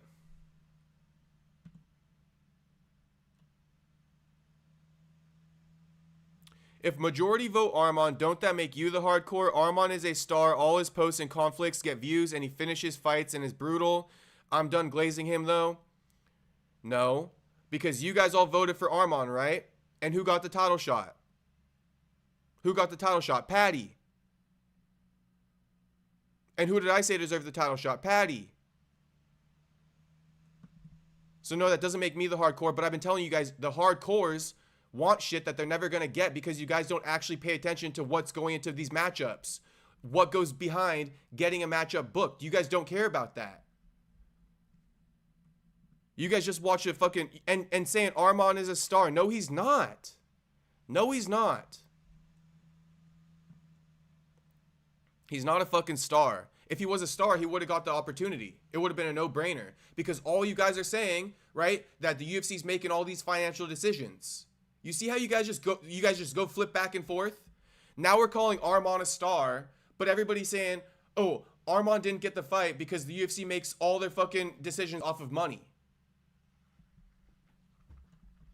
If they made all their decisions off of money and Arman's a star,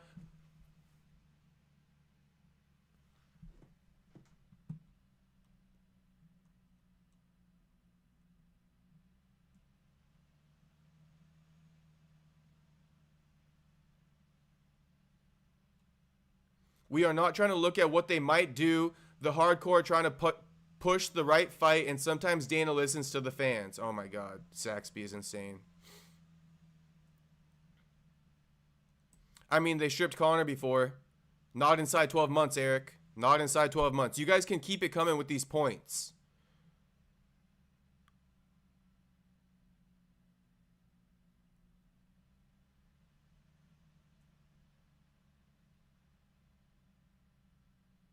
Are you Yatate, or in other words, Native American? No, homie. I'm fucking a bunch of things. You could just say I'm like a Pacific Islander. How about that?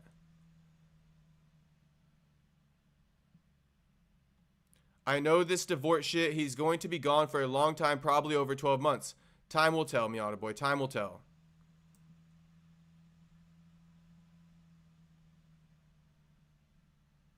I don't predict that far out.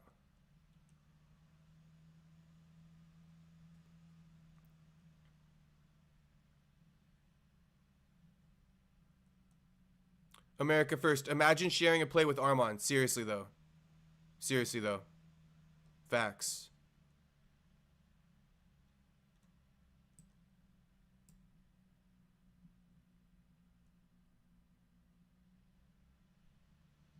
Guru is ghost in this chat. Shit, Guru watching or what? Numbers lie is crazy. Listen, bro, I do this true silence. I really do it. You'd be better off fucking listening to my opinions than trying to disagree with me, acting like you know it all. True silence. I'm the one who fucking, you know what I mean, pays attention to numbers. You don't. That's another crazy thing for you guys. You guys think you know the most. Buyer, seller, bro, I told you Amanda was coming back. You did. Shit, too bad nobody wants to watch it.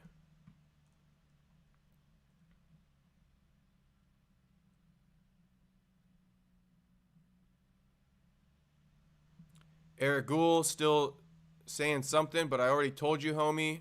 I already told you with Cub Swanson. He was on a 6-fight win streak. He had good names on his win streak. He deserved a title fight. He never got it. It is what it is. You could, I mean, bringing up an Aldo loss in WEC is like super far back to make your point, homie. It's way too far back to try to make a point as to why he never got a UFC title shot. He lost to Aldo in WEC.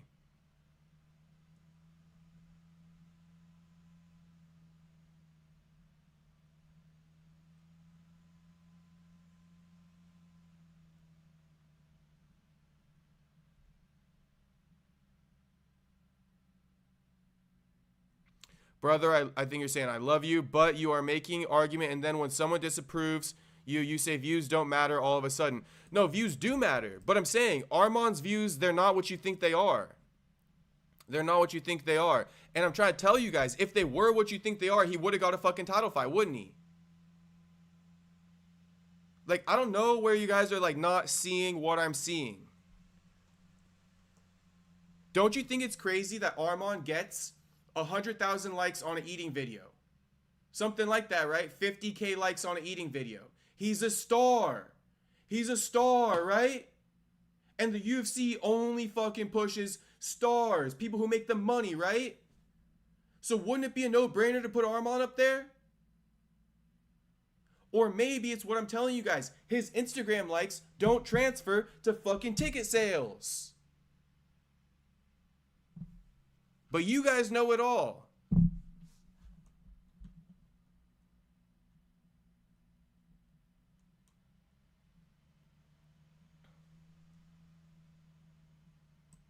I don't understand why we should want to agree with something we all don't agree with.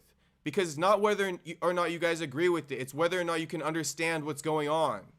And like I said, why would they put Arman in that opportunity? He fought less than a week ago. Today, the fight was announced yesterday. For a fucking month out. That fight's like 2 months out. January 24th, right? Or something like that. What's the fucking date? Yeah, January 24th. He's going to book a fight 2 months out. And you think he's going to fucking make it. A week after his fucking fight just happened. Arman Tsarukyan.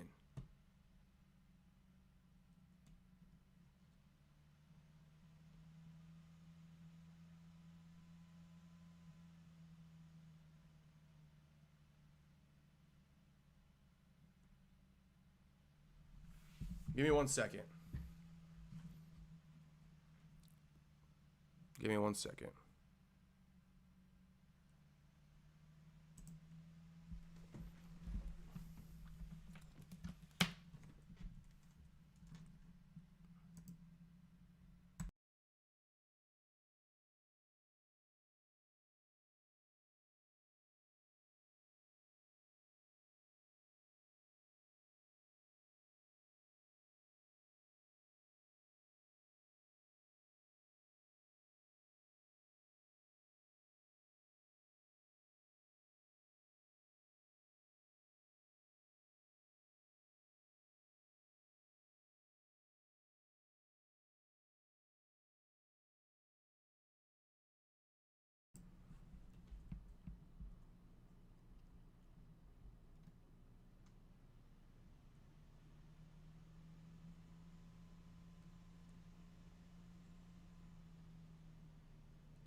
He got the title shot because UFC loves Patty. Yes, they do like Patty. But why do they like Patty?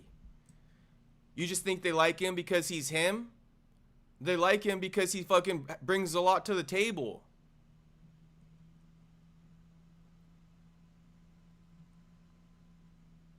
Fake belt, Patty, not real title shot. They fighting for who's the fourth best. Whatever. And then Rhett comes in saying Topuria versus Morales. Makhachev versus Usman. I should have known with Rhett.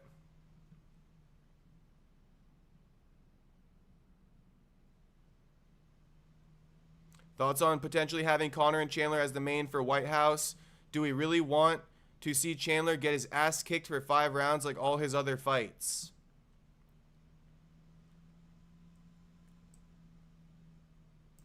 Yeah, I wouldn't mind seeing it. It is what it is. I don't think it's going to be the main for UFC White House buyer seller. I don't think it's going to be the main.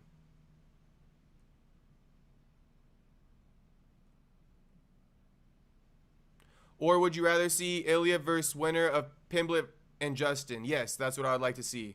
Ilya versus the winner of Pimblett and Justin. Ilya versus Morales. Crazy, Rhett. That's crazy. Ricky says, I hate Arman. Yeah, Arman annoys me. But I don't hate him. More so the people who are apologizing for Arman annoy me right now. Why not Merab is making the same turnaround? Orthodox fighters are a different breed. If Arman says he can fight, let him. Hooker didn't scratch shit on Arman because Merab is reliable and Arman isn't. I'm just telling you guys. I'm just telling you guys. But nobody wants to fucking accept it. We're about to move on from topics.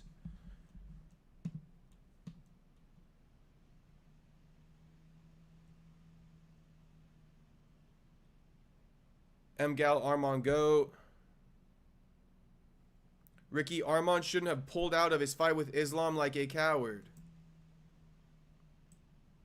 He definitely shouldn't have pulled out of that.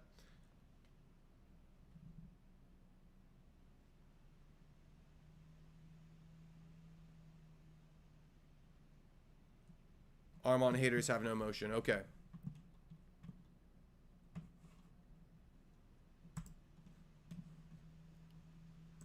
All right, on to bigger and better things, but I just had to get some of that off my chest.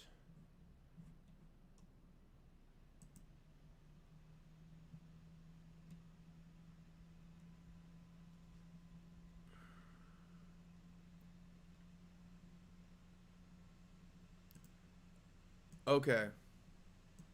So, here's what I really want to get into. You know Steve will do it? Yeah. All right. You know Steve will do it? Yeah. Hey, guys. I'll give you the context from Ryan first, because I feel like, you know, you guys know Ryan. Yeah. All right, so So here's the context for Ryan first, but here's the caption. Steve will do a response to Ryan Garcia saying Steve thought Ryan was trying to steal his girl and says he can't see his kids because of this. So yeah, Ryan, low-key or essentially stole SteveWillDoIt's girl. Ryan's baby mama got mad at him, left him again, and took away the kids from him. So here's Ryan explaining it on Neon Stream. You know Steve will do it? Yeah. All right, so I went to his house, right? Oh no. And Steve gave me like $150,000 watch for that. And I was like, all right, cool. I didn't even want to take it, but What type of watch? RM? nah, it was a Rolex, but like the all like Rainbow? The rainbow, yeah. Sick. And then it goes like, he introduces me to the girl, like, this is my love of my life, blah, blah, blah. I'm like, cool. Anyways. And then, like, me and her were, like, talking friendly about pickleball and just, like, normal things. Yeah. And Steve was knocked out, right? Because Yeah. he said this on stream, like, I took his girl. Bro, no. Then he knocked out, right? And she was just keep on talking to me about, like, just normal shit, just, like, a regular friend type of thing. Bro, Bob Menery starts crashing out crazy. Hey, man, this is not how we roll over here. Like, you don't just come and just try to take our women. I'm like, bro, you good? Oh, but it was never that type of vibe. No, not at all. And I was like, and then they grabbed her out the room, and then they were like trying to like tell her, hey, you don't do this. You're Steve's girl. Crazy shit. I was like, bro, you guys are weird, bro. And then I left. And then And I left. I was like, I'm hungry and I wanted to be away from the vibes. Yeah. Right? She was like, hey, can I tag along? And they're like, you know, it's getting crazy here too. I was like, Yeah. sure, cool. She has her brother with her. Okay. And they're from Australia. They're cool as hell.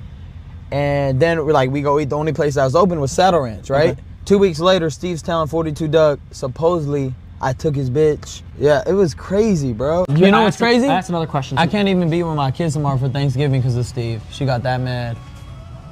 No. Steve, he ruined it for me. Imagine a dude making a lie and you can't even spend time with your family anymore. That's crazy. So what were your plans for Thanksgiving? We're gonna spend time with my kids, have the whole family get together. Bro, you know how nice that would have been? See what happens when people lie? Lies are bad, don't lie. Tuxedo Mask, thank you, homie, for the $2 dono. Steve will Jew it. Well, here's Steve will Jew it right now. But Ryan's saying he didn't steal Steve's girl. But listen to what Steve says. It sounds like Ryan did steal Steve's girl. Hey guys, this is a PSI to Ryan Garcia. He's going on streams and saying that I fucked up the relationship with his kids and shit, and that I'm like lying. It's like, dude, you came to my house, I gave you a $150,000 watch, and then you start talking to my chick, cool, whatever. And then my employees say, hey, yo, don't do this, that's Steve's chick. And what do? You keep going, and then you leave with her. And then it's like you're crying about like, yo, Steve this, Steve that, I can't see my kids. Yo, maybe don't come to my house, maybe don't accept the $150,000 watch, and then decide to try to fuck my chick. Ryan, I don't give a fuck who you are. You don't want the smoke. And when I mean smoke, it's not physical smoke, it's any type of smoke you want. You don't want it. Don't come to my house, accept a $150,000 gift, and try to fuck my chick, and then lie on my name. Love you guys. Okay, it's actually what Ryan said that made it seem like he did crack his chick, because Ryan said he left with her. He left the house with Steve's girl. But Steve said, try to smash my chick. So maybe, you know, he asked the chick and she said that she didn't smash Ryan, but she probably low-key did smash Ryan, if we keeping it a buck. Ryan, a tweaker again, damn. Ryan fucking be stealing homies' girls is crazy. If Ryan family can't trust him, that's kind of on him. Well, yeah, I think what's been happening, buyer seller, is Ryan wants to get back with his baby mama, you know, and then he goes out and does something like this, and she's like, damn, I thought you wanted to get back with me. Like, we've been playing family for a minute now, you've been trying to get back with me, and then I hear you're cracking Steve's chick. You're leaving fucking Steve's house with his chick. On top of that, Steve gave him a $150,000 watch. That is kind of fucked up of Ryan to not even feel like there's any solidarity between them. At his house, gets a $150,000 watch and steals his fucking chick. That's kind of crazy. You know, if you guys want my opinion, I think Ryan probably did steal Steve's chick. I think probably Ryan did steal Steve's chick. And like I was saying earlier, boys, you can kiss her, you can hug her, you can tell her that you love her, but that chick ain't yo chick, homies. And this is just a friendly reminder, okay? This is a friendly reminder. But this is low-key pretty fucking funny. The fact that they're going back and forth over Ryan stealing his chick. I believe that Ryan probably did steal his chick.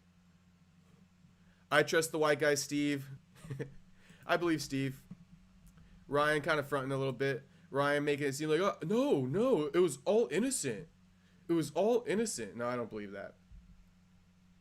Come on, bro. If you're taking that girl with you when you leave, it ain't all innocent.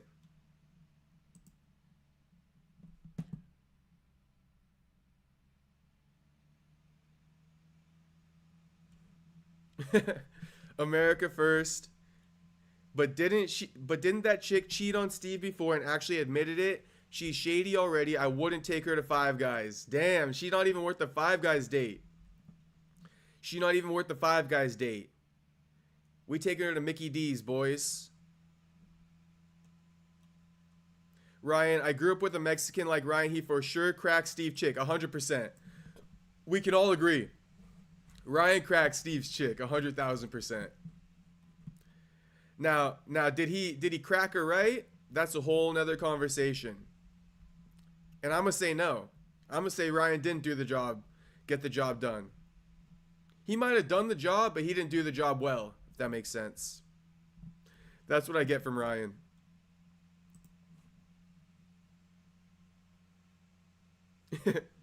Tuxedo, thank you for the $2 dono again, homie. You think he wears the watch while he smash? Shit, a veteran move would be to take that bitch off. But if he does wear the watch while he smashes, he's definitely not cracking her right, Tuxedo Mask. He definitely not cracking her right if he wearing the watch. You gotta take that shit off, bro. It's time to get down to business. It's time to pile drive through the fucking bed frame, homie, and that means watch coming off. Who's with me? Who's with me? If you're not pile driving through the bed frame on the first date, shit. You boys messing up. I'm telling you that right now. I'm telling you boys that right now. You gotta pile drive through the fucking bed frame on the first date. Or she not calling you back. She on to the next one if you don't do that. And shit, Steve might not have done that. And she was on to the next one. Like buyer seller said, she chose up.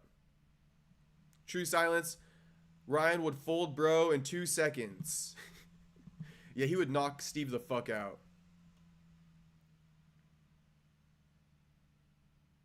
True silence. Fighters over bodybuilders hate the game, not the player. Shout out.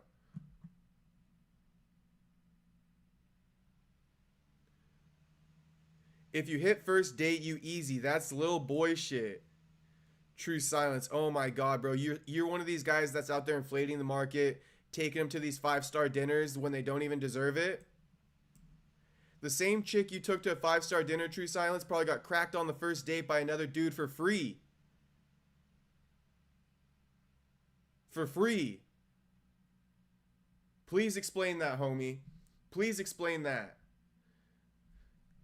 Not hitting on the first date? I mean, shit, if you want to wife her up, don't hit her on the first date. That's what I always say.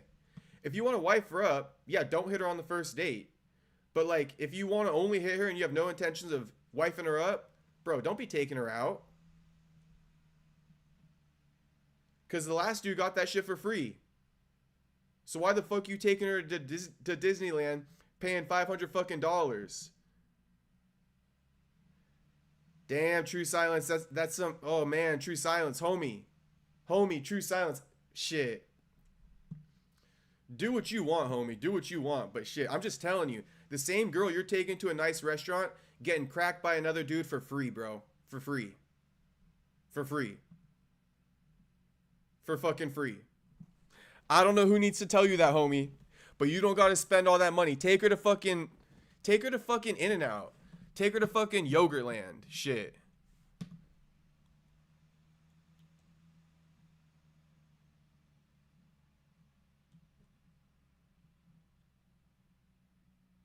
Saxby,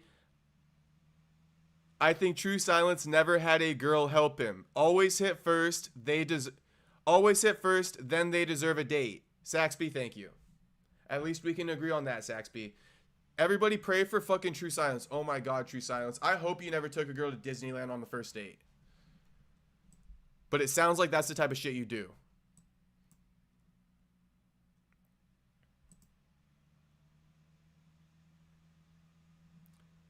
It make me feel like a pea. It's just my standard. I don't be eating that fast food shit a lot anyway.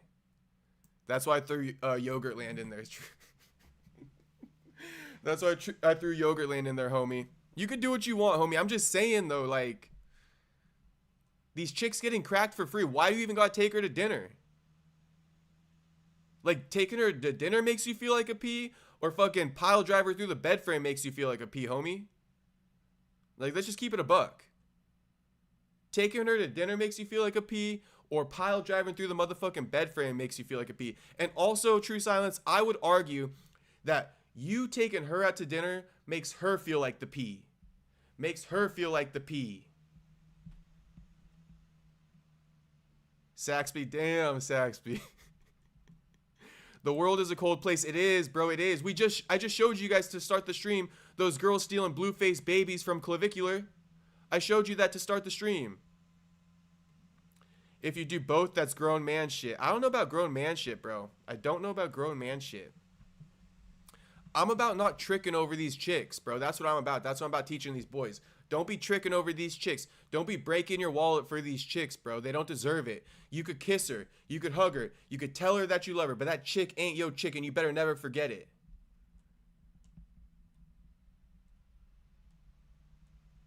Women are the same all around the world, LOL. Don't get all juice rolled on me.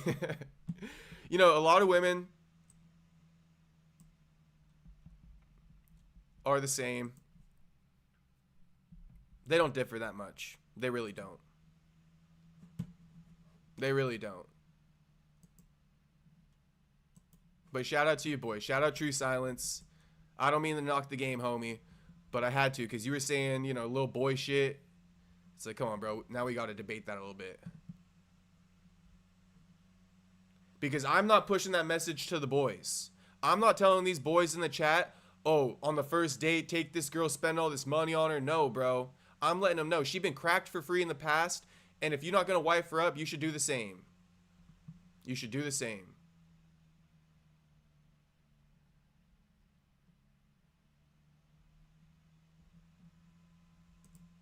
But I always enjoy that debate.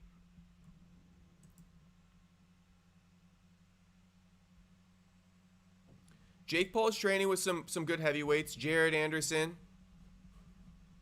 This dude who I don't know.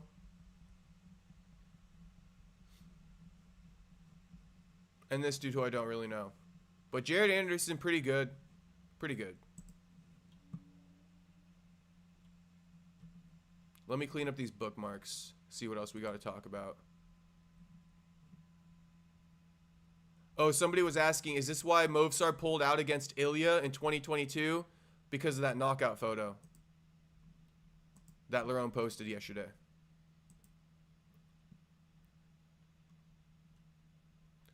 Here's Rampage talking about his son. Rampage Jackson gets emotional while talking about his son Raja, never listening to him, and explains how affected he is by not spending Thanksgiving with him. He feels like he was son did. My son did that shit. That kind of fucks shit up because people think negative of me for some shit my son did. Talking about go raise your son. The nigga a grown ass motherfucking man. He's a grown ass man that never listens to me. He feels like he was living in my shadow, so he does the opposite of whatever I say. If I would have told my son, hey, go and beat the fuck out of somebody on stream, he probably wouldn't have done it. I'm telling you. Because I talked to my son. He chose to be a fighter. I didn't give a fuck. I just want him to be successful. Like, son, I would rather him not being a fighter, but I'm like, look, by the time you come up, you know, you'll be more successful than me. You got better skills than I did at that age. Yeah, I get emotional. Come on, I'm a human. I got kids. It's Thanksgiving. You know what I'm saying? It's the first holiday, and me and my son not really talking. Come on. Have some compassion. I'm a fucking father. I love my kids. Despite what people say and think about me, I'm a fucking human being, and I live for my fucking kids. Can't control a grown-ass man. To be honest, he's not a bad person. He's not a bad person. But I know a lot of fighters that have like kids, right? That do the same sport. Look at the sports world. What like champion or high level athlete has kids that are as good or greater than them at that sport? Like it's a mental block. Like they feel like they living in their shadows, and it's like a weird thing. It's like a weird thing, and I was always worried about it. And I was just hoping that wouldn't happen to my son, and that's his personality. Like he wants his own fame, he wants his own name, he wants his own thing. So I got no control over that. He said a lot of nothing. Rampage said a lot of nothing. Here is Greg Hardy getting knocked the fuck out. Former UFC fighter and NFL player Greg Hardy collapses into his corner and retires at the end of round 3 of his exhibition bout with Evgeny Goncharov in Volgograd, Russia, and the American scene asking his corner for an inhaler. Or with the American scene asking his corner for an inhaler. Damn, still inhaler gate with Dan Hardy. Greg Hardy. 4-minute video. Let's see how much of it we'll watch. Хочет приложиться от души. Ну, столкновение двух масс, которые под 120 навстречу, это гарантированный успех в случае попадания четкого. Такого именно ближнего боя мы пока не видим, ну такого боксерского записного, а все-таки среднее или что-то издалека. Да, вот оно туловище, и попадает Гончаров. Ну, в этом раунде Евгений, ну, как будто бы встрепенулся и сделал больше, чем американец. Да, он сделал больше, но все решит 4-й раунд. Интересно, за кого Рой Джонс болеет? А он просто молчит. Про себя. Да, там и наша легенда Олег Алипаевич Саитов, двукратный олимпийский чемпион, бронзовый призер Олимпийских игр, обладатель Кубка Вилла Баркера, ну и Константин Борисович Дзю. Да. Абсолютный чемпион мира. Ну, вот, левая, боковуха. Да, все-таки достаточно еще неуверенно на подскоке ощущает себя Евгений Гончаров, не полностью отработав этот момент что там для происходит бокса. с Грегом Харди? Какие-то неестественное положение принял. Что-то происходит. Не, говорят, буду драться. Говорят, буду драться, но Виктория Гамеева в ринге.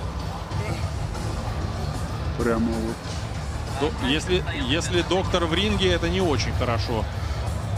Шансы на то, что поединок будет продолжен, я думаю, резко, прямо на наших глазах стремятся к нулю. Ну и вот мы видим, да.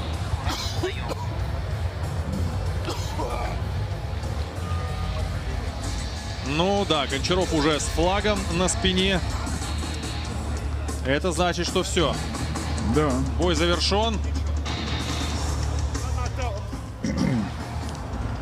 Пытаюсь я услышать хотя бы фрагменты диалога. Очень не вовремя, согласитесь, это все.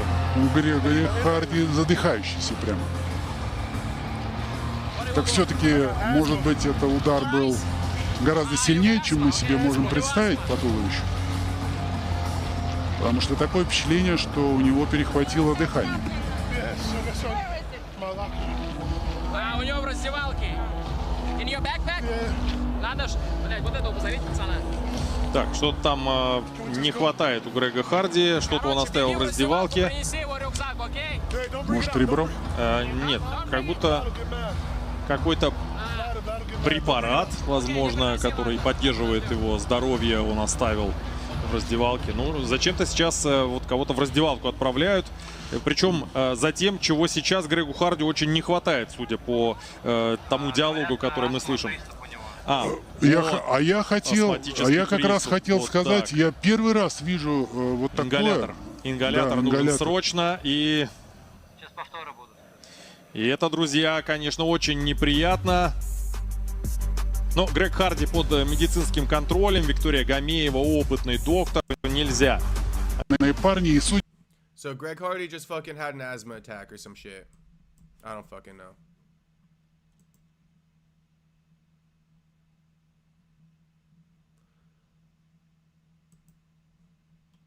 What else we got? Oh, Michael Morales back in the gym. Drops a 2-minute 46-second clip of him fucking spinning.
de un velón que se degradaba. A su límite se consumía mi alma, viviendo en delincuencia esperando que llegue el calma. Muchos me decían coge el alma, tú eres un guerrero, es decisión que te falta. Es verdad, eso yo lo sé, pero ni de nadie le dice lo que quiere creer. Yo estoy activo, tú eres un chavo del 8, le pago la renta a mi mamá desde los 18. Yo respeto mi trabajo, pero no lambo. Por mi disciplina es que yo ando en un lambo. Recuerdo que todo el mundo me ignoraba y a las mujeres ninguna yo le gustaba. Pasé por un proceso que lo lloraba, pero Dios me mandó una abundancia millonaria y fama. Hoy en día tengo dentro de mi cuero 30.000 camas. Yo quiero soy dominicano y pienso como americano. Yo puedo tener lo que yo tenga, no salgo del barrio. En el movimiento soy el más joven y el más millonario.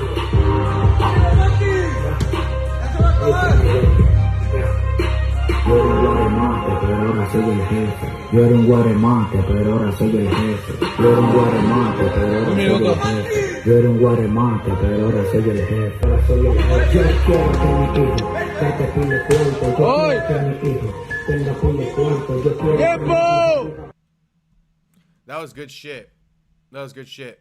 Tuxedo Mask, thank you again, homie. $2 donut from Tuxedo Mask. Ah, the music of Perry's people. JK shit. I didn't even understand a word they were saying. Didn't understand a word they were saying. Okay, I got should we look into this whole guru thing though? Shout out to all you boys debating with fucking True Silence. Ricky LaFleur says True Silence still in his simp phase. we try not to be simping, boys. Don't be simping. Don't be simping. Don't be overinflating the market, making it harder for the next man to go get some fucking, you know what, all right? That's what I'd be talking about, though. True Silence over here, all proud of what he be doing. True Silence, you're making it harder for the fucking next guy, bro. Don't be doing that. Don't be doing that. Don't be inflating the market, bro. Don't be inflating the market, homie. You're making it harder for the next guy out there. And she don't deserve it anyway. She don't deserve it anyway. MMA Joey said this.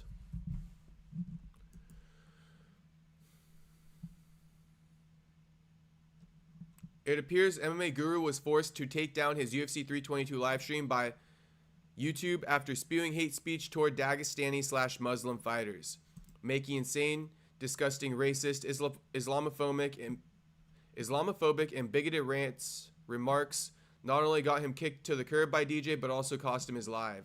The only thing left is a 37-minute members live, which I was told by someone was just an internet issue. The initial reaction is completely gone. So 37 minutes right here. All that's left from a whole UFC 322 live stream. That's wild.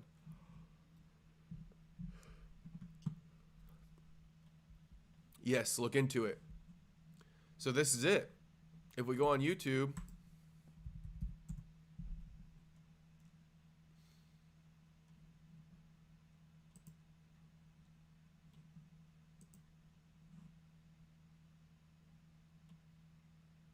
yeah, 37 minutes, members only.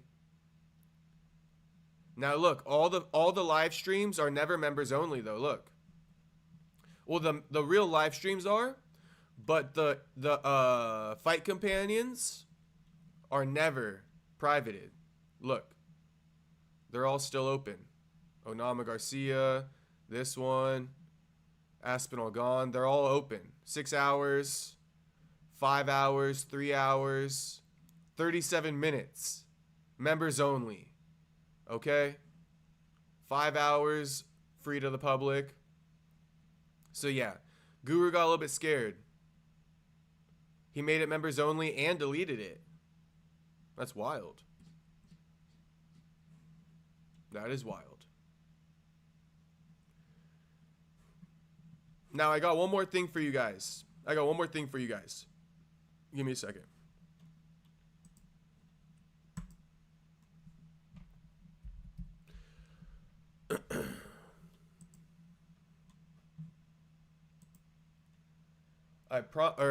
If you guys were here in the beginning of the stream, I promised you an update on Nick Diaz. Here it is. Scott Snyder, what's good, bro? What up, homie? What's poppin', homie? Guru shook, super shook. Something happened. All right, here's Nick Diaz health update. All right, now it's like a before and after. Still a tough thing to post, but hey, this guy's close to Nick and Nate, so if he posts it, it's the truth. It's the truth. Check it out.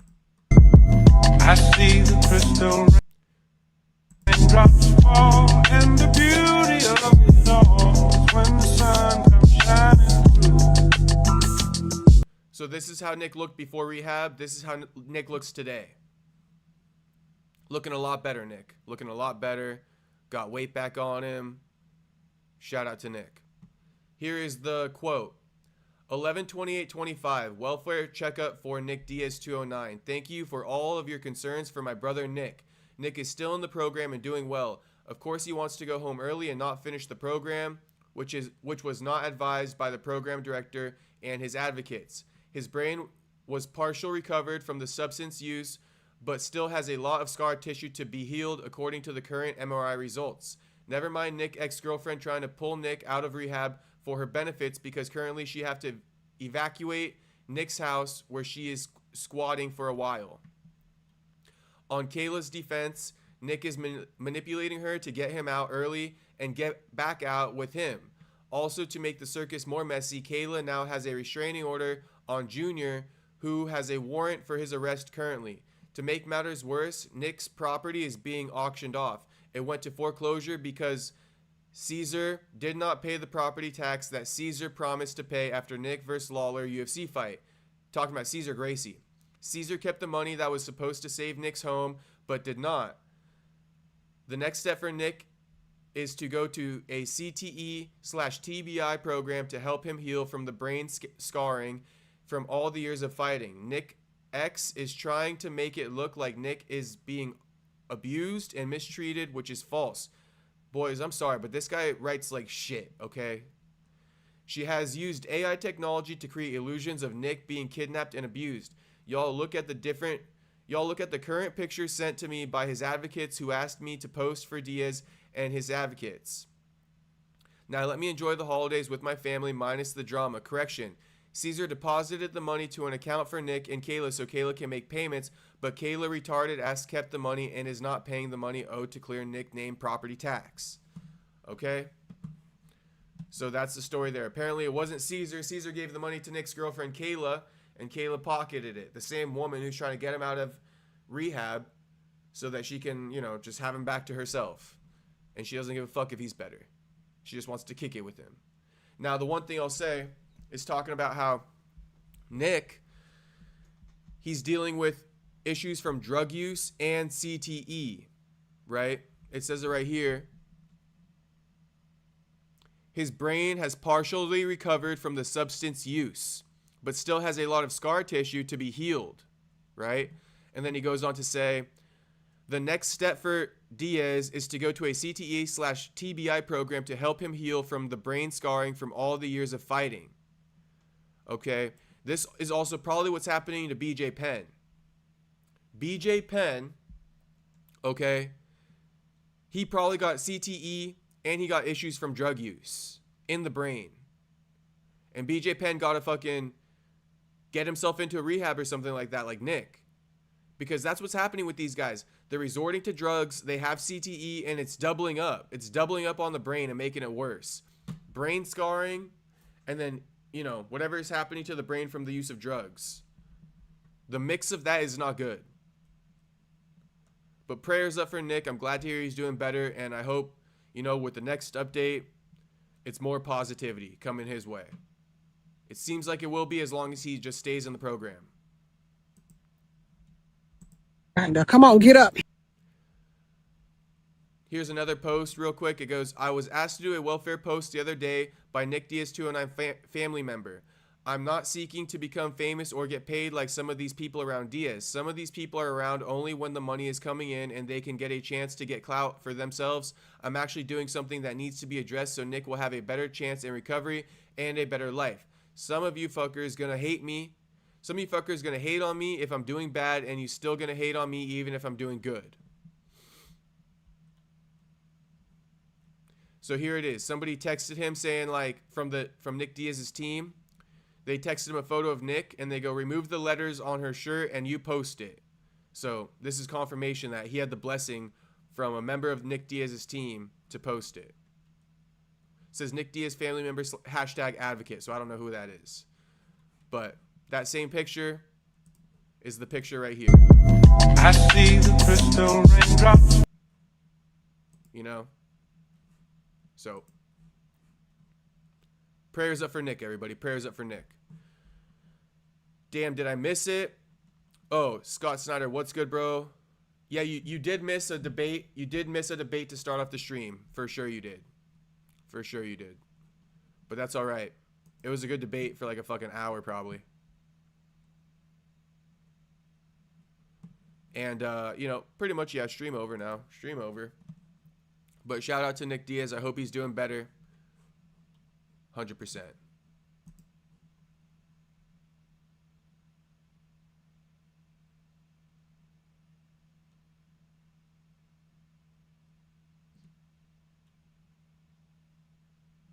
Here's Ilya putting a belt on somebody.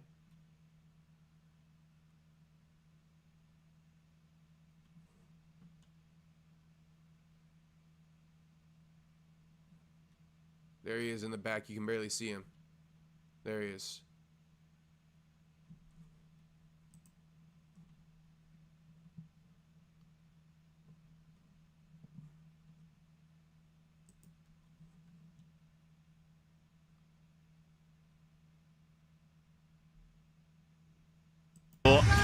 Enseguida nuestro compañero. Okay. And before I end the stream, here's what I want to say about the debate.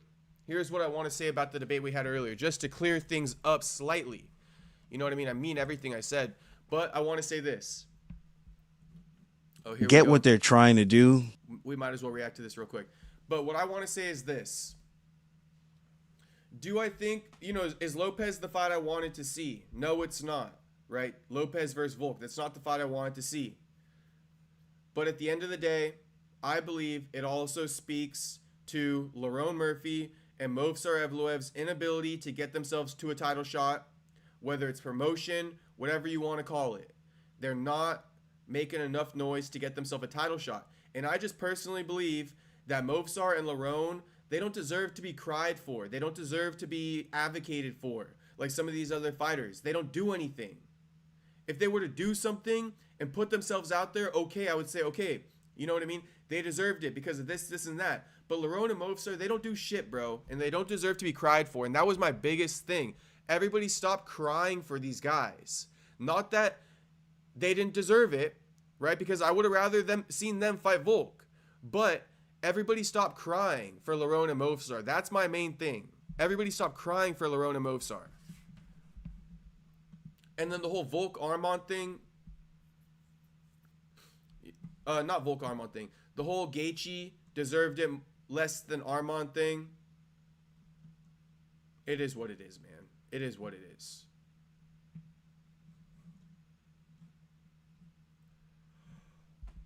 Alright, boy.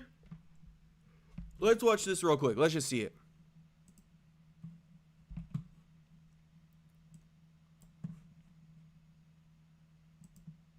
So I'm just trying to make it make sense in my head. I get what they're trying to do. They're trying to get us a champion that could represent Mexico and pretty much Brazil too. It's just, what is the criteria? That is all I want to know. I just want something that when we come into this sport, because they want to, there's so much wrong with this. They want something that's cut and dry. There's nothing cut and dry, Aljo. There's nothing cut and dry. You know what I mean? But the most cut and dry way to put it is you need to be active. You need to sell tickets. And you need to not pull out of fucking fights, you know what I mean, on this level of fucking Movsar and shit like that. If you can do that and have a fan base, if you can do that, you're pretty much going to get the shot. But you guys don't want to accept that. You guys don't want to accept that. And him saying, I'm trying to make it make sense. Making it make sense, in my opinion, is Lerone and Movsar have generationally fumbled their careers. That's what I think. I know you guys probably think I'm crazy, but that's genuinely what I think. I think, I'm going to say it one last time. Diego Lopes getting the shot over Lerone and Movsar, who I do believe should have got the shot, but the fact that they didn't, it's more of a implication on Movsar and Lerone than it is on the UFC, for example. It means that the UFC, they see Lerone, they see Movsar, and they don't like it. They don't like what they do.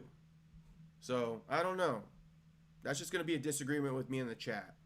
I'm now 36. I got into this sport when I was 24. And merit used to mean something for the most part. The UFC used to be the organization, the best fights the best. Now it's, are you the most popular guy? Conor's career. The best fight the best or what? Or popularity drove that too? That's what I don't like. Everybody's making bullshit points. Because they think they're onto something, and the second they start explaining it, they realize they're not, and then it sounds stupid. And that's why I keep getting put off by hearing these arguments. Because it should just be left at like, yeah, Movsar and Lerone, they probably deserve the shot over Diego Lopes. In fact, they definitely did. But they didn't get it because the UFC don't fuck with them, because they don't do anything for the company to bring promotional value. They only rely on the UFC to promote them. They don't bring any promotional value to the company. You need to bring promotional value, the company brings promotional value, and then we have something. Because if you're the most popular guy and you can fight just a little bit, we'll throw you in there. As long as you can fight a little bit and beat some of the best guys or beat some favorable matchups that people might know, but it's enough for you to get a highlight win, we'll put you in that spot.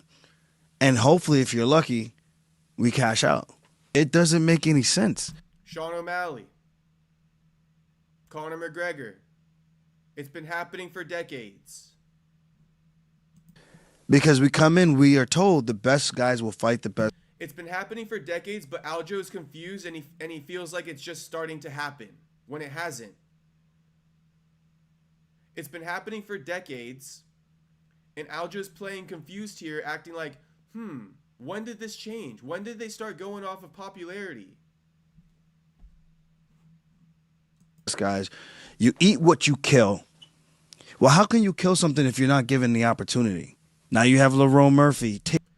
Ignoring a point. You eat what you kill. Also saying what you bring in. What you bring in. Eat what you kill. Yes, you killed a guy, but these guys just ended at that. Oh, I killed him. I beat this fighter. It's you know what I mean? I should get it. No, what you bring in. You eat what you kill. What you bring in. What you bring into the promotion. Lerone and Movsar bring nothing in. Sure, they fucking beat their opponents, but Movsar never killed no one. Including you, Aljo. He decisioned your ass. He didn't kill you.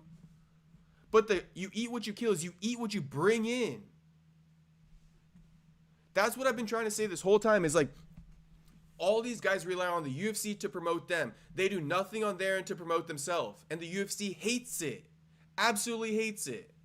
And no, eating videos if you're Arman Tsarukyan is not enough.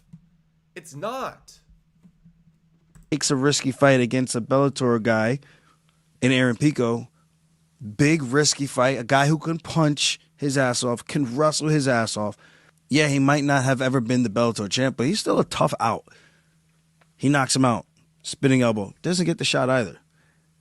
I beat Brian Ortega. And you can make all the excuses you want for the win. Literally through a spinning elbow, my arm is dead for the last 2 rounds. 10 minutes. At the end of round 3, meaning rounds 4 and 5, I had one arm to fight with. I beat the guy that Diego Lopes beat to get a title shot. Brian Ortega beats Yair Rodriguez, but then loses to Diego Lopes.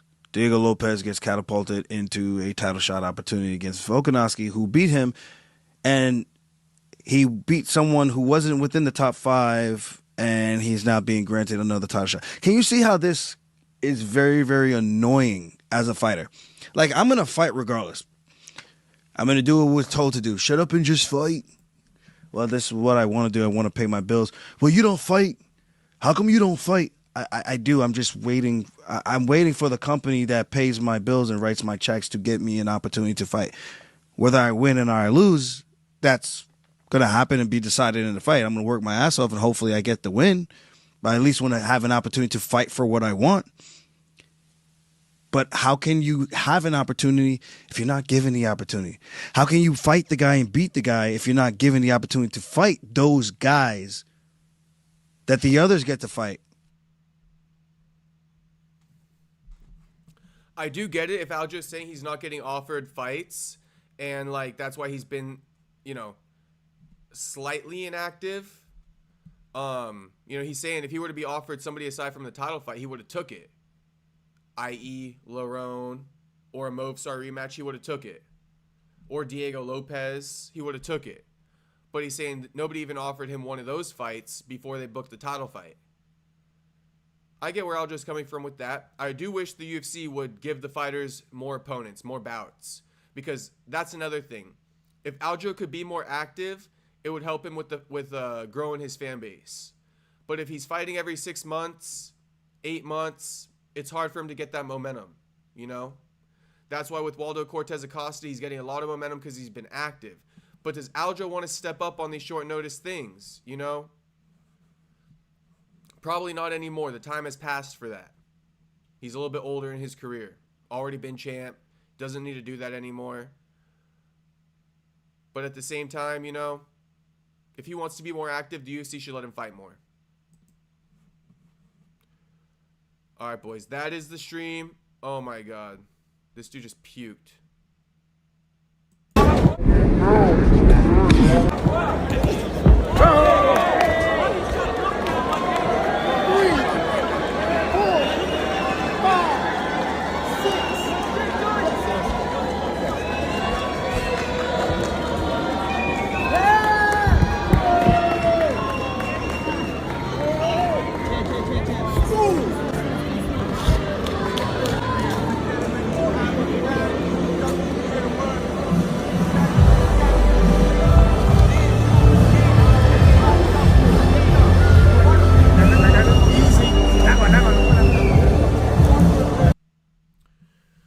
See, they're saying the UFC's doing Volk dirty because it's not a legacy fight for his retirement bout.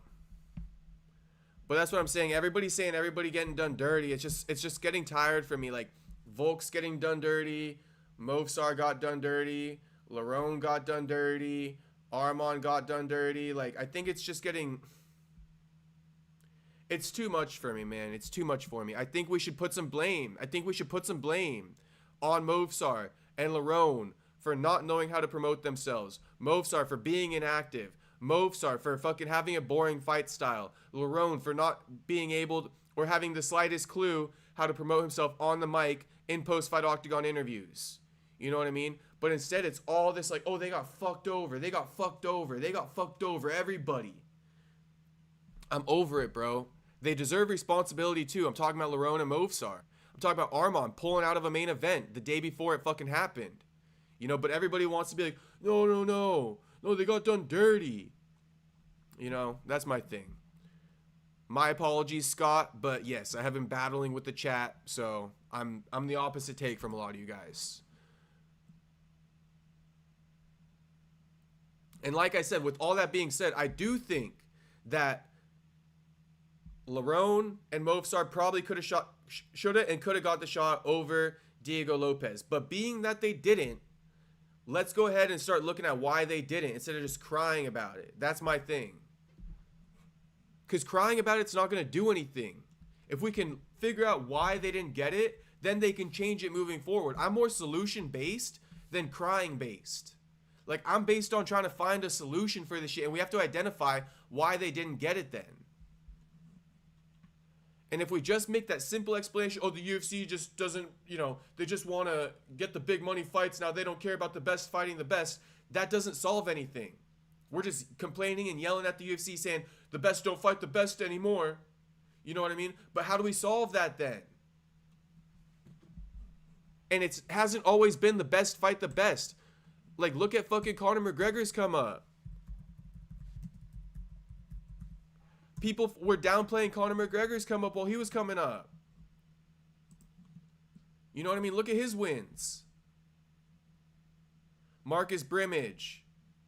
Holloway turned out to be a good win, but Diego Brandao, Dustin Poirier, Dennis Seaver. You know, Poirier also turned out to be a good win. But Conor got shit for this come up too.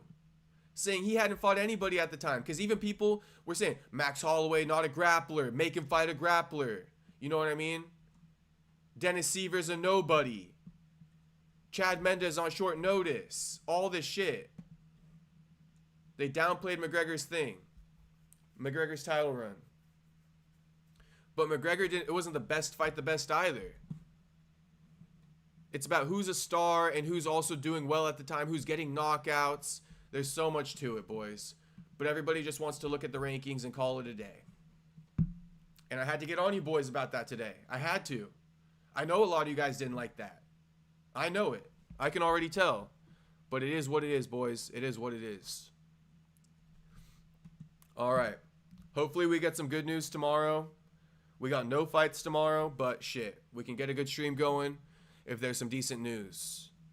Again, everybody go join the Discord, okay? Because, like I just said, I didn't promise you what time I'm gonna go live tomorrow. But if you're in the Discord, I will give you an update a couple hours before I go live. All right, everybody. Peace out. And if you're new to the stream, subscribe, like the video, and I will see you guys tomorrow. Peace out, everybody.